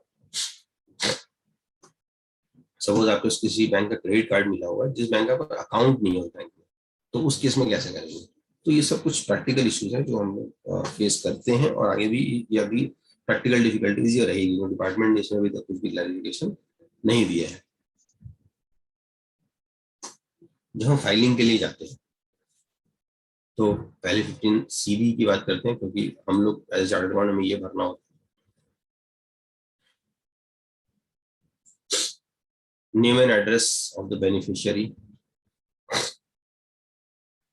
तो पूरा डिटेल इसका फाइल करना है, name and address of the remittance, name of the beneficiary of the remittance, address पूरा कंप्लीट एड्रेस जाएगा, रेमिटेंस डिटेल, कंट्री कौन सी सिलेक्ट करनी है, आपने वो कंट्री टॉप डाउन कर सेलेक्ट किया, currency, country can be India also. ये कब होगा? जब मैं 15CA इशू कर रहा हूँ, और किस सिचुएशन में कर रहा हूँ? जब मेरा कोई अकाउंट है, एनआरई अकाउंट है इंडिया में, और मैं अपने एनआरओ अकाउंट से एनआरई अकाउंट में ट्रांसफर कर रहा हूँ, तो उस केस में भी 15CA की जरूरत पड़ती है। अगर उस केस में आप 15CA भरते हैं तो ये बोला जाता है कि आपका करेंसी, तो कंट्री के केस में ऑफकोर्स इंडिया टू इंडिया ही किया, मैं कहीं बाहर भेज नहीं रहा हूँ, इंडिया टू इंडिया, तो कंट्री आप इंडिया भी सेलेक्ट कर सकते हैं, और currency can be INR also. Amount payable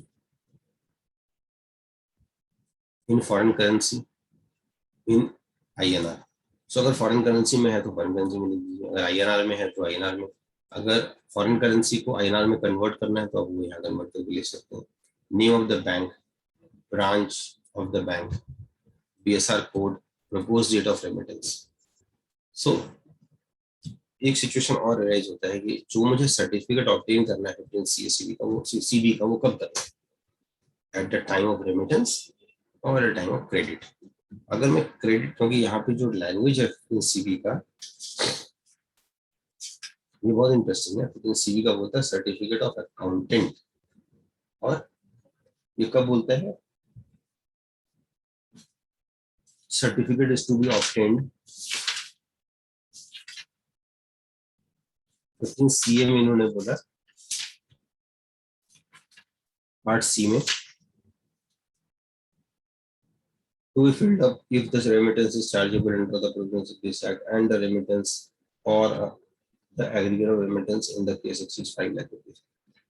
part C बोलता है कि जब आपका 5 लाख एक्सीड कर रहा है, तो सीबी में जब हम जाते हैं तो ये वही कहता है, इसका पर्पस क्या है सीबी इशू करने का. तो देखिए इसमें जो लैंग्वेज लिखता है वो लिखता है रिक्वायरिंग द अबव रेमिटेंस,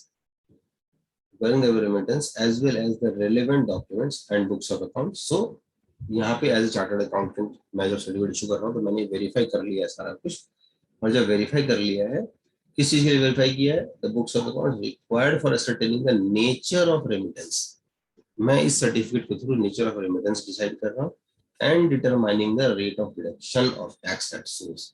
मैं रेट ऑफ डिडक्शन भी डिसाइड कर रहा हूँ. ये मैं कब करूंगा, जब मैं बुक्स में क्रेडिट डालूंगा तब करूंगा, या जब मैं रेमिटेंस करूंगा तब भी करूंगा. ऑफ कोर्स नेचर और tax rate should be decided at time of credit and not at time of remittance. अगर मैं ऐसा करता हूँ तो 15 CB टेक्निकली 15 CB मुझे उस टाइम पे ऑब्टेन करना चाहिए जब मैं जब मैं अमाउंट को क्रेडिट कर रहा हूँ. अब ये भी क्वेश्चन आता है कि क्या मैं ऐसा कर सकता हूँ कि पहले 15 CB ले लूँ पहले और 15 CA में बाद में इशू करूँ, या मैं पेमेंट बाद में करूँ. टेक्निकली हम बाद में पेमेंट करते हैं, पर कितना बाद में कर सकते हैं, क्या कोई वैलिडिटी पीरियड है 15 CA का, 15 CB का. मैंने आज CA से 15 CB ऑब्टेन कर लिया, क्या मैं 6 महीने बाद पेमेंट करने जाऊँ, कर सकता हूँ? मना नहीं किया है, कर सकते हैं, बट टेक्निकली जनरली हमारा ये असम्पशन होता है कि आज अगर आप ले रहे हो तो हम लोग 1-2 दिन हम ये मान के चलते हैं कि आपका propose date of remittance is 2-3 days. लेकिन अगर आप कहते हैं कि मेरे को एज पर एग्रीमेंट 3 मंथ्स का टाइम मिला हुआ, तो 3 मंथ बाद का डेट डालो, मैं बाद में करूँगा, इट कैन बी डन. ऐसा नहीं है कि 15 CB आपको एट टाइम ऑफ पेमेंट ही, एट टाइम ऑफ रेमिटेंस ही लेना है. Nature of remittance as per agreement, please furnish the relevant purpose code of RBI. ये भी इंपॉर्टेंट है क्योंकि बैंक कई बार ये वापस कर देता है आपका सर्टिफिकेट की पर्पस कोड आपने प्रॉपर नहीं डाला है. वो तो 3-4 बार 2-3 बार तो कई बार ऐसे केसेस में होता है जब वो बोलते हैं आपने आपका कोड सही नहीं डाला हुआ, कोड ठीक से डालिए. Country in which remittance is made, आप कहाँ भेज रहे हैं, करेंसी, उस कंट्री का करेंसी क्या है, amount payable in foreign currency, INR, bank, BSR code. ये एक इंपॉर्टेंट चीज है, क्रॉसिंग अप. अभी हम लोगों ने जैसे डिस्कस किया कि 19 आपने आप TDS नहीं काट पाए, उस या आपके एग्रीमेंट में ही ऐसा है कि आपको जो पेमेंट करना है वो पूरा पेमेंट करना है, तो टैक्स का पोर्शन आप जानो, ऐसा हो सकता है. तो उस केस में मान लीजिए कोई बाहर की पार्टी इसका पेमेंट करने जा रहे हैं और उसमें आपको पता है इस पर टैक्स कटेगा एंड टैक्स रेट इज 10%, लेकिन आपके साथ जो एग्रीमेंट है वो कहता है मुझे तो नेट में पूरा अमाउंट चाहिए. तो 10 सपोज कीजिए उसको 1 मिलियन का डील है आपका, तो आपको 1 मिलियन एज इट इज देना है आपको. तो उसके ऊपर टैक्स बनता है वो आपको अपने पॉकेट से बियर करना है. अगर मुझे अपने पॉकेट से बियर करना है तो मैं क्या करूंगा, तो मैं उस केस में मेरा खर्चा जो है उसको बढ़ाऊंगा उतने से.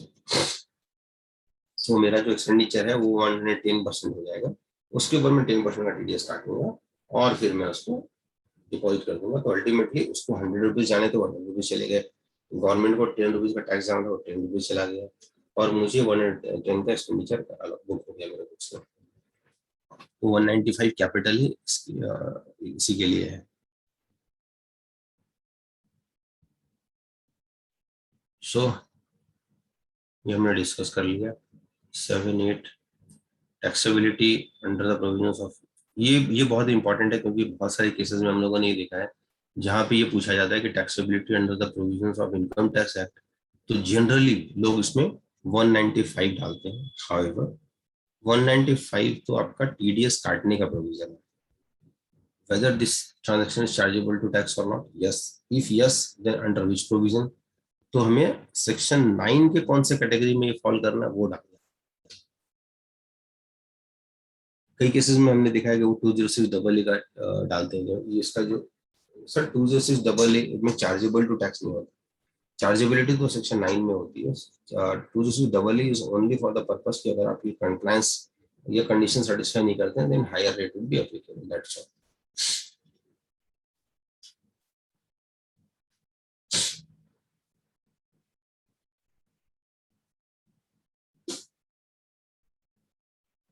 सो आपको taxability under the provisions of income tax act without considering DTAA, अगर आप DTAA कंसीडर नहीं करते हैं तो फिर क्या टैक्सेबिलिटी है वो बताइए। अगर आप DTAA कंसीडर करते हैं तो फिर क्या टैक्सेबिलिटी है वो बताना है आपको।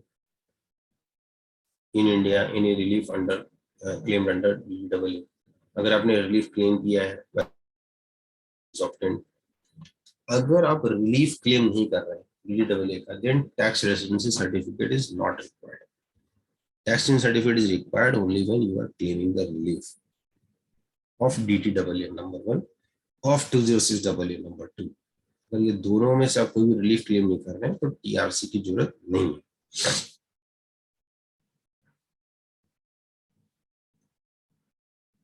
Taxability under the provisions of income tax, मैं इसी की बात कर रहा था कि whether taxability under the provision of income tax without considering DTAA is the remittance chargeable to tax in India? Yes। तो यहाँ पे बस ड्रॉप डाउन था, यस को सिलेक्ट करता हूँ। इफ नॉट रीजंस देयर, अगर if not then reasons there, अगर नहीं है तो क्या रीजन है, तो अब लिखते हैं not falling under the under in category of section 9 और it is not chargeable tax in India. If yes, अगर वो यस आपने दिया है, the relevant section of the act, आपको यहाँ पे डालना है कि कौन सा सेक्शन में आपको फॉल कर रहा है।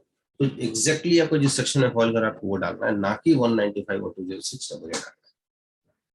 The amount of income chargeable to tax, तब आपको डिसाइड करना है tax liability, the basis of determining taxability. So it's a complete opinion. अगर आप देखें, if income is chargeable tax in India and any relief claim, अगर आपने कोई रिलीफ क्लेम किया है तो आपको फिर बताना होगा कि आपने कौन सा ट्रीटी लगाया, whether the tax certificate is obtained, क्योंकि अगर आपने DT का बेनिफिट लिया, ऑफ कोर्स आपका TRC है, तो आपने ऑब्टेन किया या नहीं किया, यस नो। अगर नो तो आप आगे नहीं जा सकते इसमें, यस तभी आप आगे बढ़ सकते हैं। स्पेसिफाई द रिलेवेंट DT, आप कौन से कंट्री का DTA लगा रहे हैं, ये बहुत इंपॉर्टेंट चीज है कि आपको ये डिसाइड करना है कि मैं कौन से कंट्री का DTA लगाऊंगा। हालांकि अगर मेरे पास TRC है तो मैं ये कहता हूँ जिस कंट्री का रेसिडेंट, जहाँ का इसने TRC दिया है, मैं इंडिया और उस कंट्री का ट्रीटी लगा दूंगा, क्योंकि आज़ादी बचाओ आंदोलन में क्लियर बोला गया TRC इज अवेलेबल, तो जो जिस कंट्री का TRC एसएसएम ऑफिसर को उसके आगे जाने की जरूरत नहीं। हालांकि रिसेंटली कुछ केसेस हुए जिसमें कि एसएससी ऑफिसर उन्हें TRC को डिसरिगार्ड करते हुए वो आगे तक गए, हालांकि वो फिर ITT में वो ऑर्डर रिवर्स हो गया, लेकिन ऐसे केसेस भी हुए हैं। But TRC we can say कि ये फाइनल डॉक्यूमेंट है। अगर आपके पास TRC है तो इंडिया और उस कंट्री का ट्रीटी अप्लाई किया जा सकता है। Please specify relevant article of DTAA, अगर आपका ट्रीटी में है तो कौन से आर्टिकल में, चाहे अगर आपका FTS है तो आर्टिकल 1213 होगा एज पर ट्रीटी, आर्टिकल आपका रॉयल्टी है तो 1213 होगा, इंटरेस्ट है तो 11 होगा, डिविडेंड है तो 10 होगा। वो डिपेंड करता है कि आप किस कैटेगरी में फॉल कर रहे हैं, और आपको एग्जैक्ट वो आर्टिकल भी लिखना है। अगर आर्टिकल के साथ में अगर आपने सब क्लॉज लिख दिया then it is better. Taxable income as per DTAA कितना बन रहा है as per DTAA, taxable as per tax liability कितना बनता है, और if remittance is for royalties, fees for technical service, interest, dividend etcetera, then अब यहाँ पे देखिए 9 में अगर आप आए, ये बहुत इंपॉर्टेंट क्लॉज है, आप 9 में आ गए और आपने ये सब चीज भर दिया, फिर आपसे पूछ रहा है at the time if the remittance, अब यहाँ क्लॉज ए में पूछ रहा है, क्लॉज ए है, if the remittance is for royalty, FTS, interest, dividend, अगर ये 4 हेड में है तो आप ये बताइए whether it is connected to P, not connected with the P। अगर P से कनेक्टेड नहीं है देन आपको ये सब डिटेल भरना है। A not connected to P, तो फिर कौन से आर्टिकल में आप ले रहे हो और रेट ऑफ TDS क्या लगा, whether the remittance is on account of business income क्योंकि अगर वो पी बनता है तो वो ऑफकोर्स बिजनेस इनकम में चला जाएगा, एफटीएस रॉयल्टी इंटरेस्ट ये भी में। तो अगर वो उस केस में जा रहा है, सॉरी एफटीएस रॉयल्टी, तो उस केस में हमसे पूछा जाता है whether such income is liable to tax, और उसके बाद फिर आपको डिटेल भरनी होगी। अगर कैपिटल गेन है तो उसके लिए सेपरेट क्लॉज है। सो 9 is very important. Amount of capital gain, long term, short term, क्या रेट है, amount of TDS in foreign currency, TDS rate, actual amount of remittance,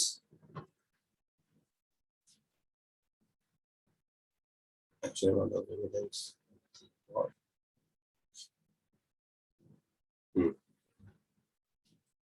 after TDS in foreign currency, date of deduction of tax, so आपने कब deduction किया tax का।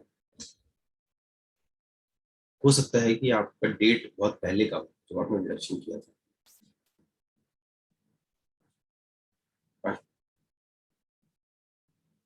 Account name, name of the proprietorship form, और उसके बाद यहाँ पे सब आपको बेसिक डिटेल डालना है और कुछ नहीं करना। उसके बाद अपलोडिंग अभी हो नहीं रहा है इसलिए इसमें आगे कुछ कर नहीं सकते। और उसके बाद फिर बल्क फाइलिंग कैसे होगी।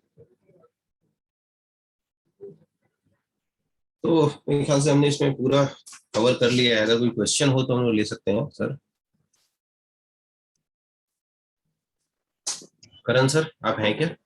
हाँ जी सर, यही है। तो तो आई थिंक बहुत डिटेल्ड डेलिब्रेशन आपने दिया है। अभी एक एक पॉइंट्स डिटेल्ड में कवर किया। काफी ऐसी चीजें जो कि हम लोगों को पता भी नहीं होती है, ये भी देखना चाहिए, वो भी चीजें कवर अप की है। मैं मेंबर से रिक्वेस्ट करूंगा, अगर जो भी किसी मेंबर्स की कोई क्वेरीज हैं अगर, तो या तो मैसेज बॉक्स में पोस्ट कर दें या अनम्यूट करके आप पूछ सकते हैं अभी। अदरवाइज लेटर ऑन भी सचिन जी कभी भी किसी क्वेरी को डिनाई नहीं करते हैं। आप कभी भी उनको मैसेज करके और कोई भी क्वेरी का रिप्लाई आप उनसे ले सकते हैं। He is very helpful for professionals. तो आई थिंक अभी तो किसी की कोई क्वेरीज है नहीं। कोई इशू नहीं है sir. Sachin ji, Rakesh this side. I have one query please. Yes sir, yes sir. Sir DTA में आर्टिकल है एक बिजनेस इनकम और एक है इंडिविजुअल के, आर्टिकल 7 और आर्टिकल 14। तो इन दोनों में डिफरेंस कैसे हम आइडेंटिफाई करें? 14 में कब आएगी और बिजनेस इनकम आर्टिकल 7 में कब होगी? वो एक थोड़ा सा अगर उस पर आप कर पाए। सर बिजनेस इनकम में हम लोग नॉर्मली आईपीएस में तब जाते हैं, इंडिपेंडेंट प्रोफेशनल सर्विसेज की बात करते हैं। हाँ जी, हाँ जी। अगर उसमें हम तब जाते हैं जब कोई प्रोप्राइटरशिप काम कर रहा है, हाँ और वो इंडिपेंडेंट कैपेसिटी में काम कर रहा है, जी। तो हम कहते हैं आईपीएस का आर्टिकल एप्लीकेबल होगा। लेकिन अगर अदर देन दैट जो भी सिचुएशन होता है, हम कहते हैं बिजनेस इनकम में होगा। और उस केस में, दोनों ही केस में अगर आप देखेंगे, पहले केस में यहाँ बिजनेस इनकम है तो वहाँ पे हम कहते हैं कि ये आर्टिकल 7 एप्लीकेबल होगा। और आर्टिकल 7 जब एप्लीकेबल होगा तो पी, ऑफ कोर्स हम लोग पी टेस्ट करते हैं उसमें। राइट। इसमें हम लोग देखते हैं फिक्स्ड बेस है या नहीं है, या आईपीएस में भी मोर और लेस सेम होता है। बट डिफरेंस ये है कि ये इंडिपेंडेंट प्रोफेशनल सर्विसेज कवर करता है, और यहाँ पे हम इंडिविजुअल्स को लेते हैं आईपीएस जो आर्टिकल 14 एक्चुअली है। मेरे केस में क्या है कि एक वो इंडिविजुअल है, he is performing in Singapore only, but payment जो है वो म्यूचुअली डिसाइडेड फिक्स बेस है। बट वो कभी क्वार्टरली जाती है, कभी 2 महीने की जाती है, कभी 6 महीने की जाती है। तो मतलब दिस काइंड ऑफ सो, तो वो ऑन रिकॉर्ड फिक्स बेस नहीं नजर आ रहा कहीं भी ना। तो इन दैट केस मैं आर्टिकल 7 चूज करूं या आर्टिकल 14? सर अगर वो इंडिया के बाहर बैठा है, वहां पे काम कर रहा है, जी, तो उस केस इंडिया में के बाहर बैठा है सर, और ट्रेडमार्क से रिलेटेड सर्विसेज दे रहा है, बाहर ही ट्रेडमार्क रजिस्टर करवा रहे हैं। तो वो है, और टैक्सेबिलिटी आई थिंक मेरे ख्याल से उसमें बनेगी नहीं। और बट वही मैं कह रहा हूँ कि उसमें बनेगी नहीं। और क्योंकि वो प्रोफेशनल सर्विस इंडिया के बाहर दे रहा है, जी, वो तब अप्लीकेबल होता है जब वो पर्सन इंडिया आता है, इंडिया में उसका कोई फिक्स प्लेस है और यहाँ का सर्विस देता है, तो हम कहते हैं कि इंडिया में आपका, तो फिर आपका ट्रीटी अप्लीकेबल होता है। अदरवाइज जो आपका आपने सिचुएशन बताया उस केस में तो ये बाहर हो जाएगा। ओके। तो उस केस में तो अगर फिर मुझे ये 10F नो पी लेने की मैंडेटरी रिक्वायरमेंट है? नो पी ले लीजिए, एक्चुअली मेरा जो क्लाइंट है सर उसका ऑडिटर मैं नहीं हूँ, तो वो ऑडिटर बोलता है उनको कि आप लो, और ऑडिटर का और मेरा डिफरेंस ऑफ ओपिनियन रहता है हमेशा। तो नहीं उसमें कोई मैंने दिक्कत उनको नहीं ये है कहा कि नो। इनकम चार्जेबल ही नहीं है इंडिया में, तो मैं डीटीए का बेनिफिट ले ही नहीं रहा। तो फिर अगर मुझे डीटीए का बेनिफिट लेना है then I will go with no PE और टीआरसी। नहीं नहीं नहीं सर, टीआर अगर डीटी का बेनिफिट लेना है तो टीआरसी के लिए टीआरसी जरूरी है, बट नो पी का सर्टिफिकेट आपको एनी में जरूरी होगा। अगर आप कहते हैं जी इनका फिक्स प्लेस नो नहीं पी है, तो मिल क्योंकि जाता है सर, वो क्लाइंट को खुद ही देना होता है। टीआरसी हाँ में इशू आता है हाँ, तो बेसिकली। आपके केस में टीआरसी एप्लीकेबल नहीं होगा, बिकॉज अगर नो पी हो गया तो बाहर हो गया, नॉट चार्जेबल टैक्स खत्म। अच्छा सर, कोई ऐसा प्लेटफॉर्म है जहाँ मुझे पता लग जाए कौन सी कंट्री टीआरसी देती है, कौन सी नहीं देती कहीं भी? फिर वो भी इशू आते हैं, कुछ कंट्रीज ऐसी है जहाँ टीआरसी नहीं मिल पाते। तो अगर टीआरसी नहीं मिलता तो कोई ना कोई सर्टिफिकेट वहां के रेवेन्यू अथॉरिटी जरूर देगी सर। लाइक वहाँ का टैक्स रजिस्ट्रेशन है, that will be fine. Tax registration होना एक अलग चीज है, और रेसिडेंसी सर्टिफिकेट मिलती है कि अगर वो कंपनी, जैसे मान लीजिए कोई फॉरेन कंपनी है, कंपनी के केस में तो कोई इशू नहीं है। आप जनरली ये केस तब आता है कंपनी केस में, अगर वो वहाँ का रजिस्टर्ड है तो हम लोग कहते हैं जो वहाँ का रेसिडेंट है। राइट। अगर वो अदर देन कंपनी है तो सिचुएशन नहीं आता है कि कहाँ का रेसिडेंट होगा, तो अगर टीआरसी दे दो हम मान लेंगे। तो उस केस में जहाँ अगर टीआरसी नहीं होता होगा उस कंट्री में, तो कोई ना कोई ऐसा डॉक्यूमेंट होता होगा जिसके बेसिस पर आप डिटरमिन कर सकते हैं कि यस ही इज रेसिडेंट और नॉट रेसिडेंट। ओके, सर ठीक है sir, thank you. Thank you sir. Sachin ji, दो क्वेरीज और है चैट बॉक्स में। एक तो क्वेरी है कि इक्वलाइजेशन लेवी के केस में भी 15 सीएसीबी देना होता है क्या? सर वही हमने डिस्कस किया था अभी कि 15 सीएसवी जब मैं इशू करने जाता हूँ तो कहता है sum chargeable to tax under the provision of this act. तो अगर मैं 15 सी इक्वलाइजेशन लेवी की बात करूँ, वो एक तो chargeable to tax as per the provision of finance act of the chapter 8 of the finance act है, तो वो इस एक्ट से बाहर है। तो हमें 15 सीएसवी इशू करने की जरूरत नहीं है उनके equalisation levy, but safer side में हम लोग करते हैं। And another query is non resident company और फॉरेन कंपनी में क्या डिफरेंस हुआ? सर नॉन रेसिडेंट कंपनी, अगर आप जनरली देखेंगे ना, कंपनी के केस में वो फॉरेन कंपनी जो होती है, जो बाहर रजिस्टर्ड है वो फॉरेन कंपनी है। लेकिन अगर कोई कोई यहाँ पे कंपनी, इंडिया में कंपनी, अगर कोई पर्सन, कंपनी के केस में जनरली आप देखेंगे तो सारा वो फॉरेन कंपनी जो होता है वही नॉन रेसिडेंट होता है। अगर कोई कंपनी इंडिया में रजिस्टर्ड है तो वो चाहे यहाँ से मैनेज हो रहा है या नहीं हो रहा हो, वो रेसिडेंट ही माना जाता है। तो इसलिए अगर आप जो भी लैंग्वेज देखेंगे, लाइक सेक्शन 195 में जो लिखा हुआ है, नॉट बीइंग ए कंपनी और to a foreign company, so not being a company का मतलब आपने सीधा कंपनी को हटा दिया और फॉरेन कंपनी इंक्लूड कर लिया उसमें, इसलिए उसको लैंग्वेज में इस तरह लिखा गया। नॉन रेजिडेंट कंपनी जैसा एज सच कोई कॉन्सेप्ट नहीं हुआ, हाँ, कंपनी और तो फॉरेन अगर कंपनी हाँ, दो ही। अदरवाइज क्या होगा, नॉन रेसिडेंट कंपनी को आप कैसे बोलेंगे? कोई कंपनी है जो जो यहाँ से मैनेज हो रही है, सारा कुछ उसका यहाँ पे है, तो हम कहते हैं वो रेसिडेंट है। अब उल्टा भी कर सकते हैं कि अगर कोई कंपनी है जो बाहर से मैनेज हो रही है, लेकिन उस केस में चूंकि वो यहाँ रजिस्टर्ड है तो वो रेसिडेंट है। हमारे यहाँ दो कॉन्सेप्ट है सेक्शन 63 में, इधर वो कंपनी इंडिया में रजिस्टर्ड होनी चाहिए as per the companies act, या फिर उसका place of active management India में होना चाहिए। सचिन जी, एक और क्वेरी था। Yes, लिस्टिंग फीस जो है, अगर समझे मैंने अमेजोन को लिस्टिंग फीस दी है मेरा प्रोडक्ट यूएस के अंदर लिस्ट करने के लिए, तो whether it would be consider as a technical fee and I have to deduct TDS amount? Sir ये ना आपको फैक्ट बेस्ड टेस्ट करना पड़ेगा कि आप जो सर्विस दे रहे हैं whether it is a technical service और नॉट।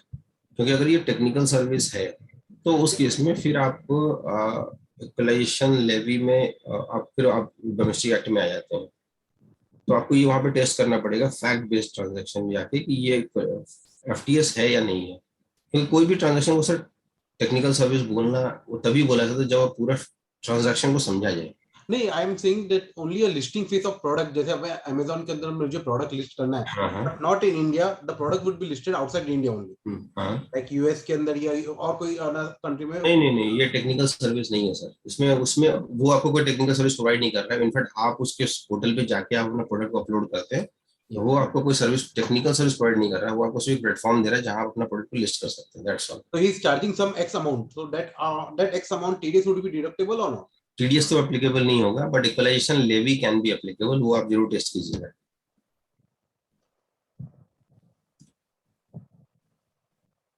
अभी अगर मैं बोलूं, जो आपने एग्जांपल दिया अमेजोन का, एससीपी में हो सकता है कि अमेजोन फॉल कर जाए, अगर एससीपी में करता है तो उसका बिजनेस कनेक्शन होता है, अगर बिजनेस कनेक्शन होता है तो इसका मतलब जब भी आप यहाँ से पेमेंट करेंगे तो आपका टीडीएस प्रोविजन एप्लीकेबल होगा।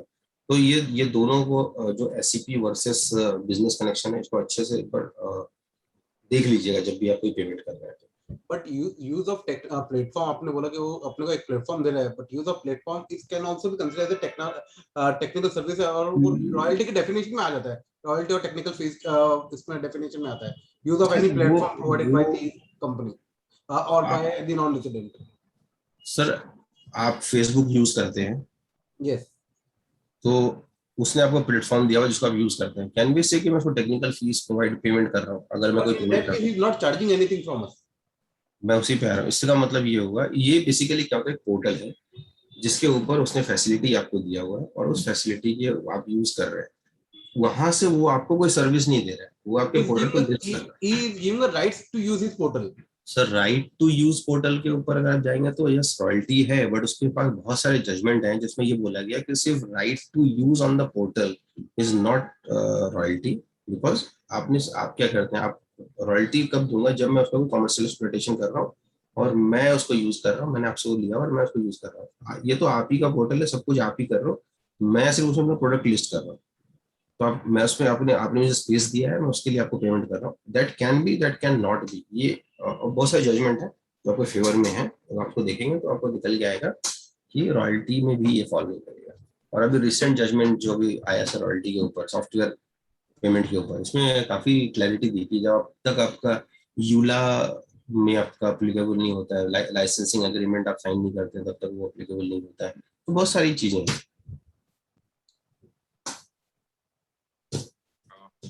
हो सकता है कि मेरा आंसर अभी आपको क्लियर कट, मैं आपके प्रॉपर क्वेश्चन का एग्जैक्ट आंसर नहीं कर पा रहा हूँ, बट लॉ यही है सर। फिर भी आप चाहें तो मुझे अगर सेपरेटली कनेक्ट करेंगे तो मैं कुछ और थोड़ा माइंड बॉगलिंग कर सकता हूँ। Thank you sir. Thank you Ravi. तो आई थिंक सबकी क्वेरीज रिजॉल्व हो गई है, और नाउ टाइम भी हमारे पास लिमिटेड है। तो sir Sachin ji, first of all, we are very thankful to you on behalf of CASA and all the members present here for this wonderful deliberation. कि कई सारे टॉपिक्स ऐसे होते हैं जो हम रूटीन में यूज बहुत आते हैं हमें, लेकिन इसमें छोटी छोटी क्वेरीज रह जाती है जो कि रिजॉल्व नहीं हो पाती है, और जो कहीं ना कहीं फ्यूचर में जाके नेग्लिजेंस या मिस कंप्लायंस के कारण प्रोफेशनल्स को प्रॉब्लम क्रिएट करती है। तो आई होप कि ये डेलिब्रेशन सब लोगों के जरूर काम आएगा, सब प्रोफेशनल्स के। इसकी रिकॉर्डिंग भी टीम कासा के यूट्यूब चैनल पे अवेलेबल रहेगी, जब भी कभी 15 CACB में किसी को भी कोई डाउट होगा वो रिकॉर्डिंग को रेफर कर सकते हैं। और इसी के साथ हम आज के इस सेशन को यहीं पे विराम देते हैं, और we are again thankful to all the members present here. Thank you very much. Thank you sir. Thank you Sachin ji.